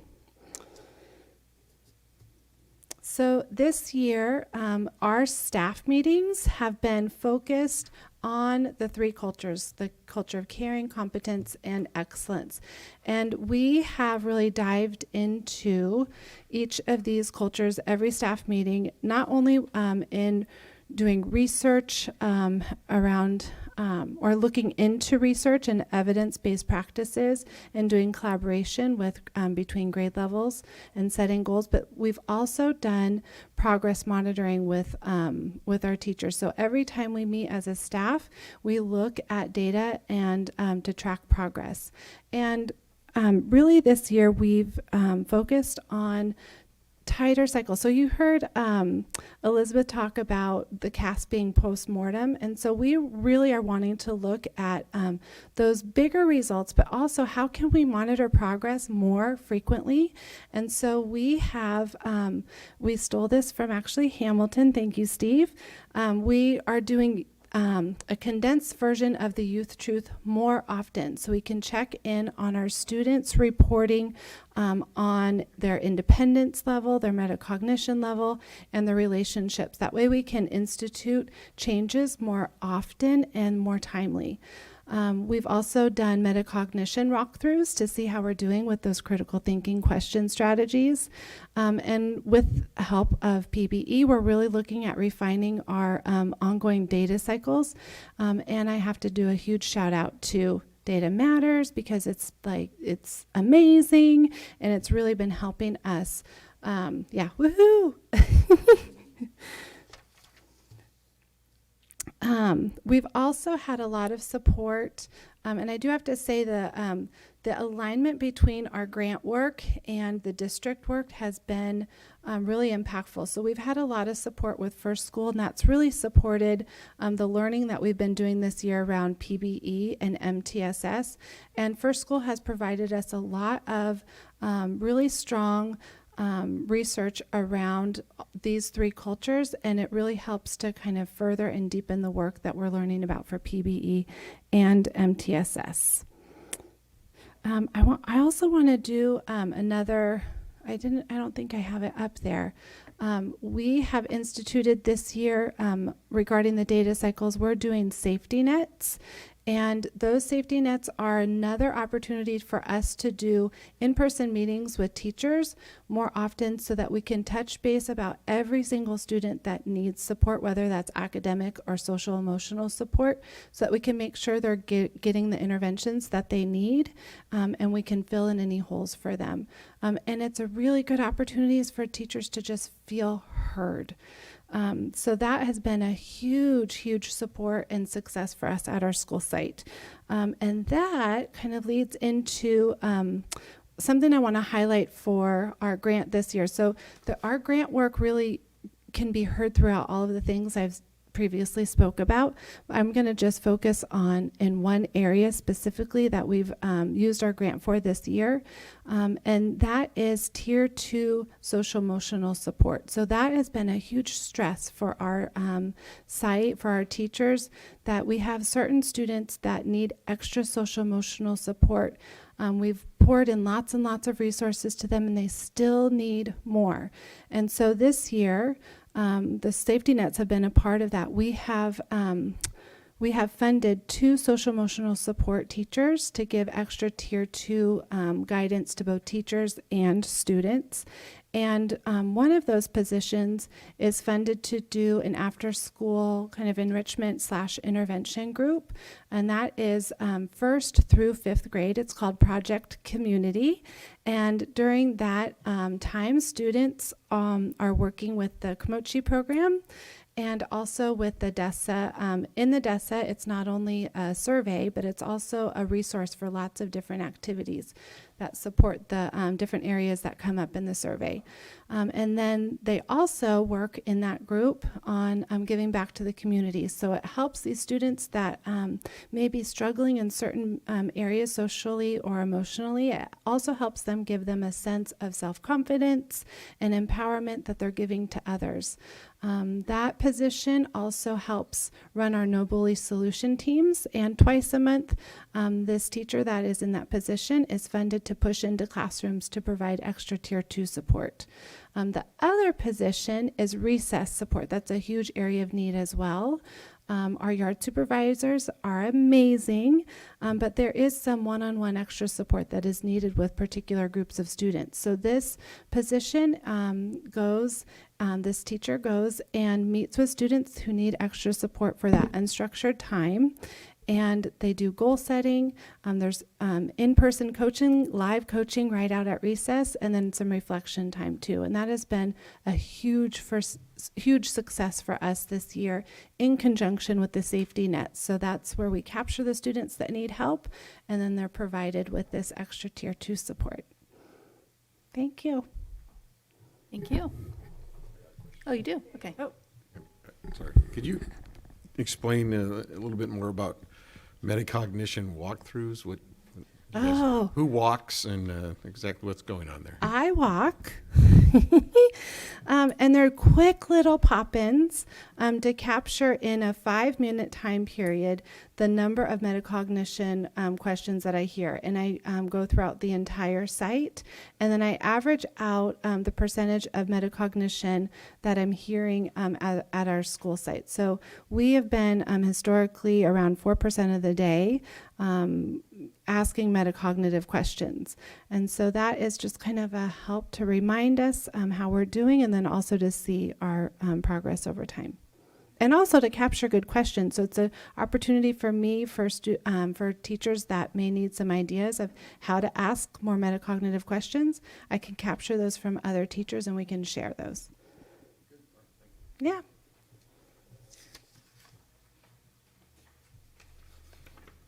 Linwood.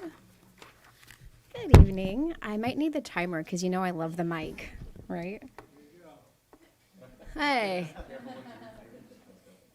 Okay, so Linwood Elementary has 282 wonderful students. So as you can see, we have 41% of those students are English learners, 64 SED, 6% newcomers, 9% SPED, and 56% of our student population are participating in our dual immersion TK through 2. Here's some data to share with you. I'm going to start at the top with Youth Truth. So as you look at our relationships, this is from the student perspective, something that we're really looking at and considering under our culture of caring, and then supporting our students with their self-regulation under the culture of competence. You can also see on the left-hand side our English learner progress. So we are making some progress towards proficiency there. And then on the right-hand side of the screen, it is our DESA information. And as you can see, we have quite a few students in need. And so we're working on really considering our culture of caring to support that. And so I'll talk a little bit more about that. So under our culture of caring, we are heavily focused on nurturing positive relationships. And as you can see, student, staff, and parents as well. We are doing many different activities to support that. We have a reset room that's set up in our office that students can come and reset their bodies and reset their mind. We also are providing a snack for students through a partnership with the San Francisco Marin Food Bank. They can come and access a snack any time of day if needed. And this is really helping students to find their place and feel safe and supported on site. We're also looking at strengthening self-efficacy, fostering independent learners, and developing the whole child under a culture of caring. As you can see for competence, prioritizing that communication and having students with agency and voice, promoting peer interactions, self-regulation, and encouraging independence. And then under a culture of excellence, balancing teaching approaches, integrating curriculum, balancing curriculum, and building higher order thinking. Thank you so much, honestly, to the district for allowing us to move towards these cultures. It's something that we've been working on for a long time within the grant. And so having this as our district goal really just aligns everything for us. And when we're talking to our site councils, it really starts to become, and we're creating our SIPs, as it becomes this language that's, what we're talking about. Like Jen mentioned, this is the focus of our staff meetings. This is common language that we're utilizing every single day with not only our teachers and our staff, but with our parents, with our students in the community. So our strategy and accountability, as you can see, we're also looking at DESA and Youth Truth, the dashboard. We're utilizing Data Matters. A few of the sites, so Hamilton, Lucette and myself, we're working with Alex right now to create a student goal sheet that we're really excited about. So as we move over, another thing that we're looking at is the assessment tool for high quality curriculum and instruction, and that comes from our partners in First School. So we're utilizing a lot of that language within not only our SIPSA, but when we're having conversations in our staff meeting. And then I'm gonna move on because I can see that timer. Here we go. Oop. Too fast. Okay. Talking about, we are fortunate as well to have the Mcf Grant for our program. Our preschool is a completely free preschool program for our families. We have 18 students. We are doing about a 60-40, so 60% of our academic instruction is in Spanish and 40% is in English, which is a great tie-in for our students who are going into TK or the K program in the dual immersion program. We also are supporting bilingual instructional aides with the grant and our community liaison, as well as our learning center. I did want to highlight something specific about Linwood that we were talking about recently as a staff is because of the dual immersion program, I think it opens up a lot of doors for our families to also feel welcome. Every single person that works in our front office is bilingual. So anytime you walk in, there's a chance to have a conversation or to ask a question and to really engage. And as we move the program even further, we have a dual immersion committee meeting or a community meeting that we have that has continued from the task force that started. And so now what we're going to start doing is combining that meeting with our SIP or with our site council. Thank you, Ellen. Our site council, so that there's a lot more alignment. I can hear you laughing. And I will be back later in the year with a presentation for you from our dual immersion program. And then last but not least, I get to announce the fabulous Steve Hospodar.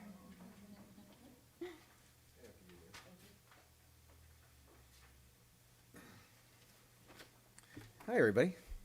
Steve Hospodar, principal, Hamilton K-8. You know, this is my either my 14th or 15th year there, which is incredible. You know, I really don't have to even go through my presentation tonight because they've all said it. We are so aligned. We are so aligned that there's nothing happening at my site that's not happening at their sites. Huge shift. It's true. I mean, it's been amazing. And now that the districts, we're all aligned. It's a beautiful thing. I'll go through it quickly, okay? Hey, well, thanks for having me here today. I'm going to talk about our incredible kiddos, and I'm going to talk about our data, what we intend to do about it, and I'm going to talk about our P3 progress. So, let's begin. 2 schools. Well, we're unified K-8. A little bit different in the elementary than from the middle school. Boy, my slides got all messed up. So anyway, about in elementary, the characteristics are about 3-to-1 with Latinx kids outnumbering Caucasian kids, about 3-to-1. And then for the middle school, it's 4-to-1. So more kids, Latinx kids stay at Hamilton School. And we have a huge SED population. What's interesting about our data, and it's hard to see it because it got all messed up, but as you know, projected, our EL numbers go down as the kids go up, which is exactly what we aim to do at our school site. So our strengths are, so I don't know, you ATSI, if you're familiar with that, it's the academic, it says right there, right? Additional targeted support and improvement. We were put into program improvement last year with our African-American kids around suspensions and attendance, and we exited this year, so yay us. Our middle school students, which is just huge, and just remember who our students are, 117 and 185 have a 3.0 or higher, which is amazing. And our elementary kiddos, our EL reclassified students, you heard a lot of people talk about this. We have so many that are proficient and or advanced. In fact, in fourth grade, there's 73% of the English language arts kids who've been reclassified are proficient or advanced, and a whopping 82% are proficient or advanced. And these are kids who are bilingual. So amazing stuff, I think. I have something else to share about this. Oh, and one of the things I always track my kids going through the high school because it's really important to me to see how they do. And this last year, which is a big increase, 52 of the 59 kids leaving the high school from Hamilton are going into a 2-year or 4-year college. So that's huge success in my estimation. And that's a pathway to success, clearly. Oh, look at that. I didn't do this. As you know, I didn't do this. Okay. Don't judge me, please. Okay. The areas that we have some challenges are EL and SED students have declined significantly on CASP in the past couple of years. And we're finding that there's some holes in our ELL curriculum and around phonics, phonemic awareness, and vocab development, something that's really important for these kiddos. And so I've been working with instruction and learning. Is it learning and instruction? What do you call yourselves up there? That's the one it is. Last one of the day. Anyway, we're coming up with a supplemental to fix the holes that we find in the curriculum. Our middle school kiddos, they are academically not matching what they're doing in the classroom with the CASP. And so we asked why. So I've been holding fish bowls, I call them, which is focus group with our kids. And we're finding that the kids are saying, it doesn't affect my grade. It doesn't affect if I go to my next grade level. My mom and dad don't even see the scores. I never see the scores. So basically we play on the CASP. Ouch, right? So we've been really paying a lot of attention to about, okay, what do you need? So they're looking for extrinsic motivations, right? I can do that. And they're looking for accountability. They want their parents to see their score. And they'll do better on the test. And I think about the 11th graders who take the test as well. I imagine they have the same philosophy going through. So I'm working with upstairs. What was the name of them again? Education, yes. And we're coming up with an incentive plan to implement this year. I'm pretty excited about it. And then we're going to have an early release of the data. I know it's embargoed. I won't release it totally. Where parents and kids will celebrate together at our school in June. So the kids will know it's coming down, and they better pay attention. All right, moving right into it. Switching gears, P8. I just want to talk about the alignment with the district and with the P3. We are able, in the past, we have done P3 goals and district goals. We have been so thin, it's been hard to meet any of our goals. We are truly aligned now. As you can hear all of us speak, we speak about the same things, right? So I'm going to stop here because I know that Don Jen's going to come up. I'll let Amy do the introduction. Do you want to do the introduction or you want me to? All right. You come on up. Well, we'll wrap up. Okay. Very good. I got this. You just sit there. All right. Thank you. Oh, yeah. Thank you. If you haven't seen them, people. Yeah, so Steve's got his own YouTube channel. This is the one that's anybody can access. And they're about 1-minute videos, so you should check them out. And you can link to them on the NUSD YouTube channel.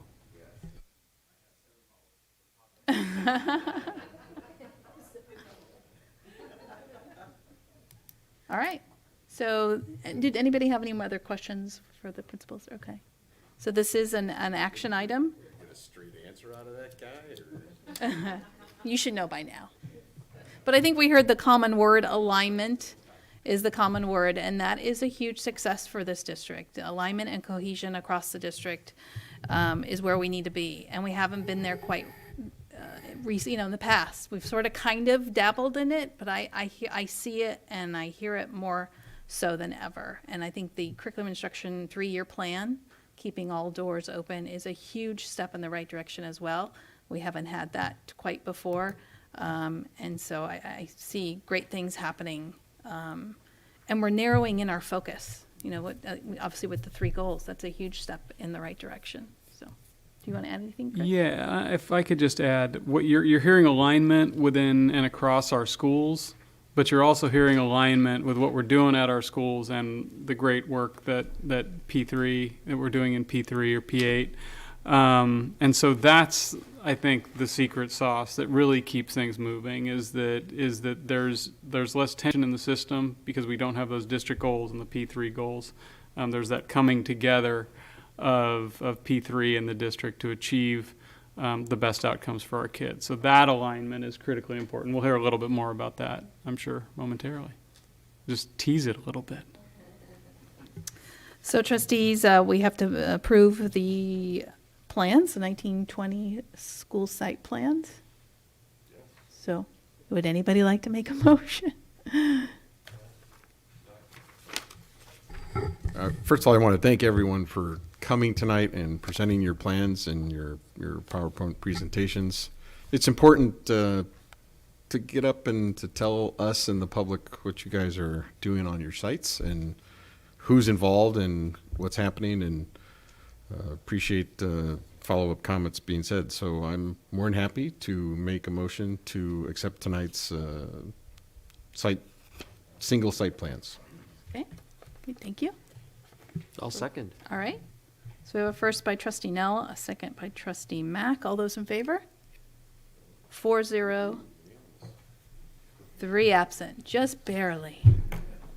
Thank you so much for each of you to be here and presenting your school.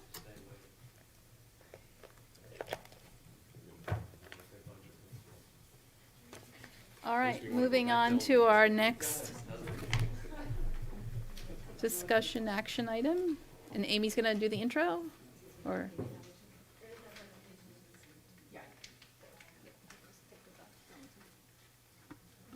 And I think this is alignment right here, having these back to back. It is, it very much is. So I'll invite Don and Bonnie to join me.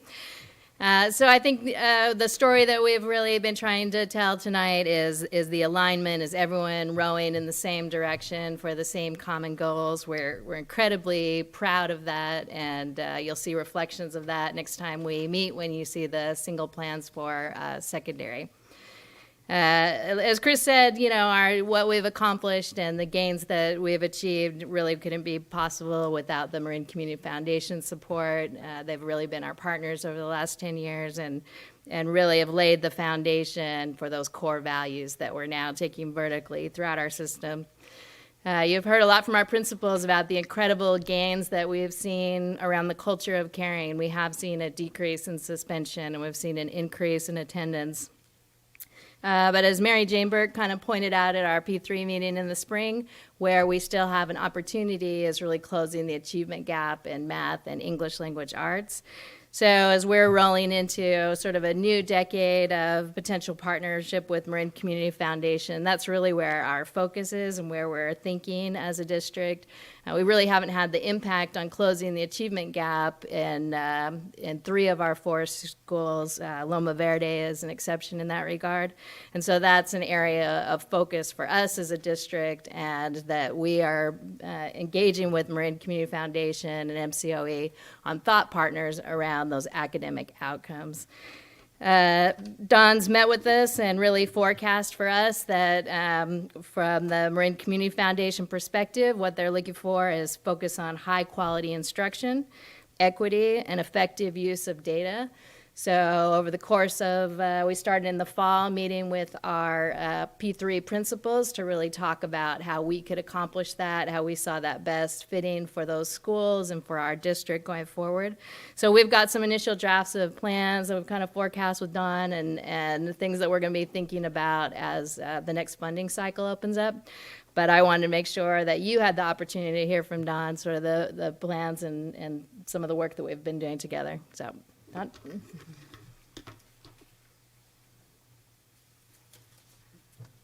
Happy Hi, to Don. be here, just informally, just to talk with you, answer Yeah. questions. Yeah. But I want to start with, I was at the annual conference for policy analysis for California education just last week, and the keynote speaker was Paul Tuff, who some of you may know of having written How Kids Succeed.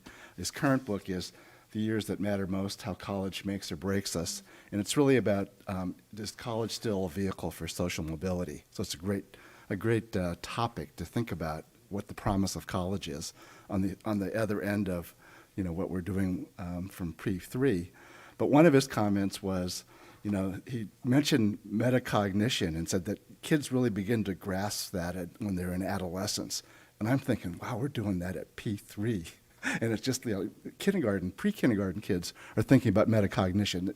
It's so important to recognize, how the early start is so critical for kids, which takes us back to the foundation of why we got started on this and the national thinking and some of the research that sets the stage for this. And so I would probably just open by saying to you guys how exciting it is to be here with Novato, who has embraced so much of the work that we're doing in the initiative. For 10 years, in the 3 schools, 5 years at Loma Verde, which we supported previously with the school transformation effort. And then the district itself said, this is a good thing, and we're going to bring in the other 4 schools. So that for the last 2 years, we've really had a whole elementary system working on P3 kinds of work. What else would I say? I think just hearing what was said tonight and just what resonated for me was hearing about things like the DESA and Youth Truth that have been add-ons along the way, that you guys have embraced that and used it in really helpful ways to your students and your staff and teachers. And then also the effort for Data Matters.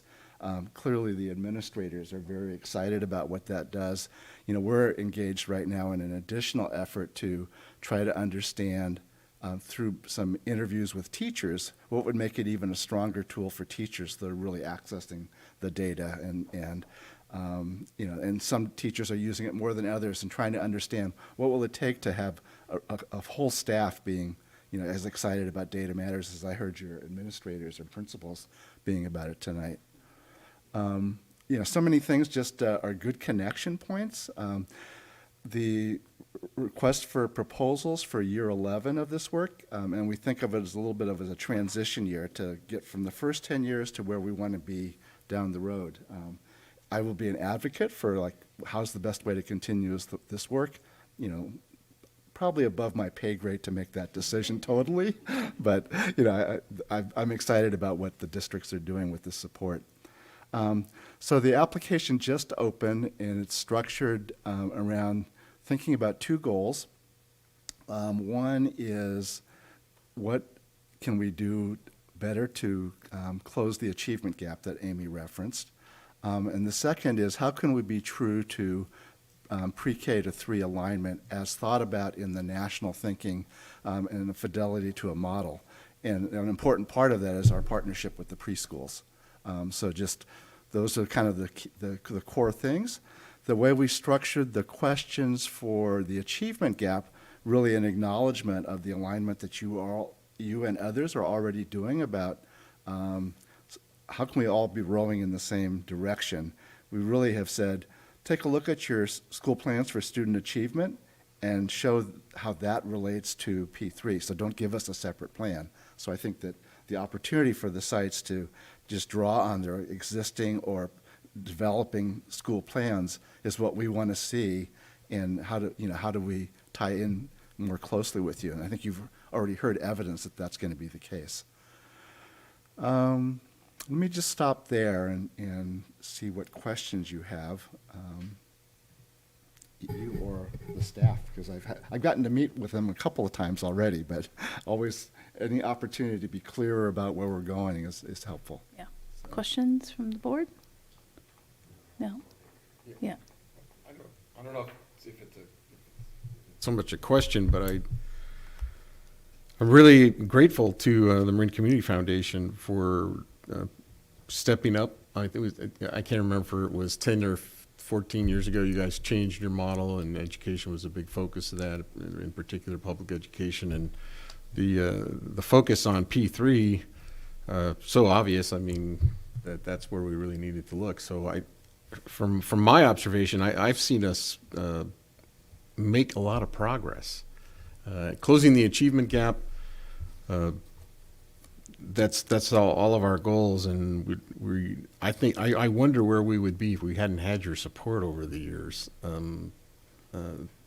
in particular. So I just really I'm grateful for the foundation's willingness to step up and participate. And from my perspective, I would like to see us adopt much of what you've helped us learn and implement, et cetera, as systemically, to make it part of public education, and to take it one step further into how we operate, how are we going to redefine ed code and labor codes and things, so that we can do the obvious, the things that are coming forward as a result of the focuses on the whole child and the social well-being, and so many different ways that's possible to go about educating a person. So I'm sorry I don't have a question. I want to learn more about what it is your foundation wants to do, and what you think the focus ought to be, and then how we can work with you on implementing it. So I wish I could delve into it a little bit more, but maybe we will when is your grant application out now? Just opened. Just opened. Yeah. So I'm sure we will get copies of that and have a look, and hopefully our board will want to weigh in with you through staff, et cetera, and to make sure that we're part of the process as well. I would reiterate one of the comments that Amy made just about thought partnership, and just in developing the application and getting to the point of releasing an RFP. We did a lot of gathering input from stakeholders that have been along the way with us, whether it was through the leadership groups of the preschool directors and the principals, or surveying of staff, or meeting with administrators. Just a lot of ways to collect data, because we know that we're maybe helpful, but really we need to have everybody's best thinking to keep this moving forward. So really appreciate Novato's leadership on that as well. So thanks for that. Where you get, there's a lot of talk about data. We obviously have built our own query, and the report application Data Matters is a tool for going in and organizing data, and then outputting answers to questions, or giving us the ability to look at the data. I was just wondering where you guys were, is it, at some point, are we going to have diminishing returns with data, or do you see a future where, like, maybe artificial intelligence is going to start to analyze data and actually make it easier to get really deep into each individual child's particular mission, capabilities, and so forth? I mean, I'm just kind of curious if you guys, where do you think we're going with all this data? You're ahead of us, I think, posing questions like that. Where I think we are with it is still questioning, are we asking the right questions and collecting the right data? Because I think, you've heard from staff tonight how complex this whole notion of closing the achievement gap is, and you can measure that with standardized tests and things, but there's so much more that goes into that. And how we've approached the work is that in closing that achievement gap, and people have heard this all along the way, but we have been concerned with what do we need to do about closing the belief gap, what do we need to do with closing the opportunity gap, what do we need to do with closing the teaching gap, the skills of teachers to meet the needs of kids, and what do we need to do with closing the learning gap. And so I think, and in each of those cases, those are not easy things to measure, so we just keep working at what's the right data for us to collect along the way.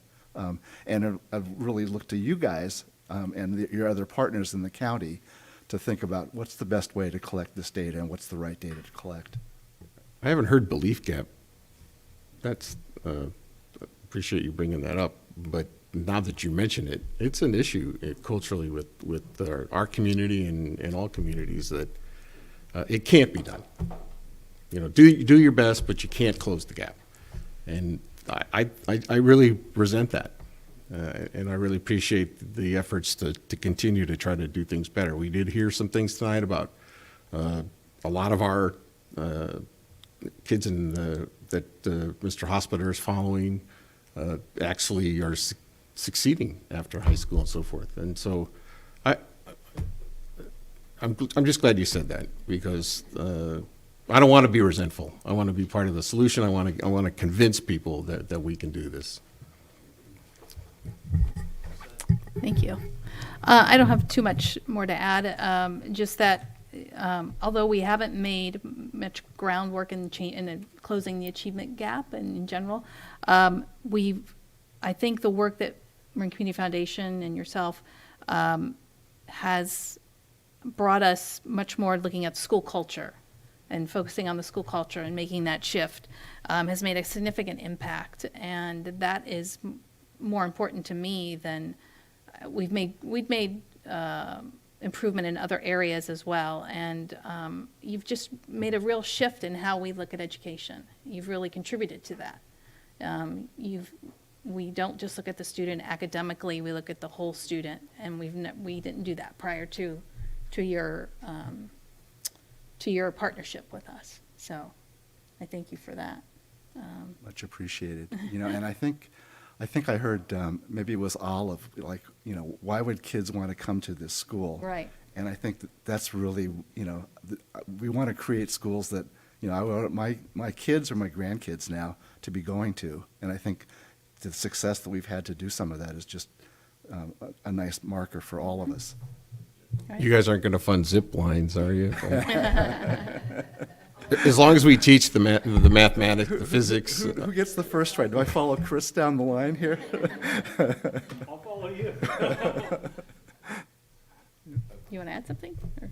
Yeah, I just want to add, you can't fake what we talked about tonight, right? You can't fake the alignment in the system. You can't fake having a few goals that came out of this work and having them become the driving force moving forward for this district K-12. You can't fake the youth truth data, or our utilization of that data. And I'm so proud of the alignment that we've been able to come to as a system through this partnership, because we wouldn't have these three goals if not for this partnership, and for those people that kept getting in my ear and saying, these are the three goals we need to be working on. This is what we need to find alignment around. I'm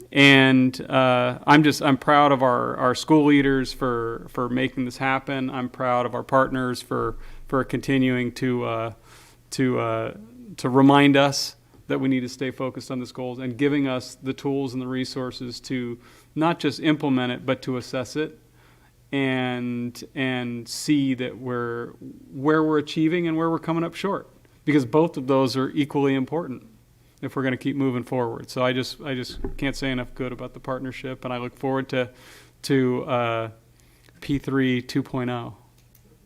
We do too. Good. Thanks, Don. Appreciate that. Thank you. All right, that was a staff report. So that concludes our meeting this evening. Wow, we're getting out early. Yeah. So the next regular scheduled board meeting is March 3rd, and the next week is our midwinter break, so there is no school the entire week.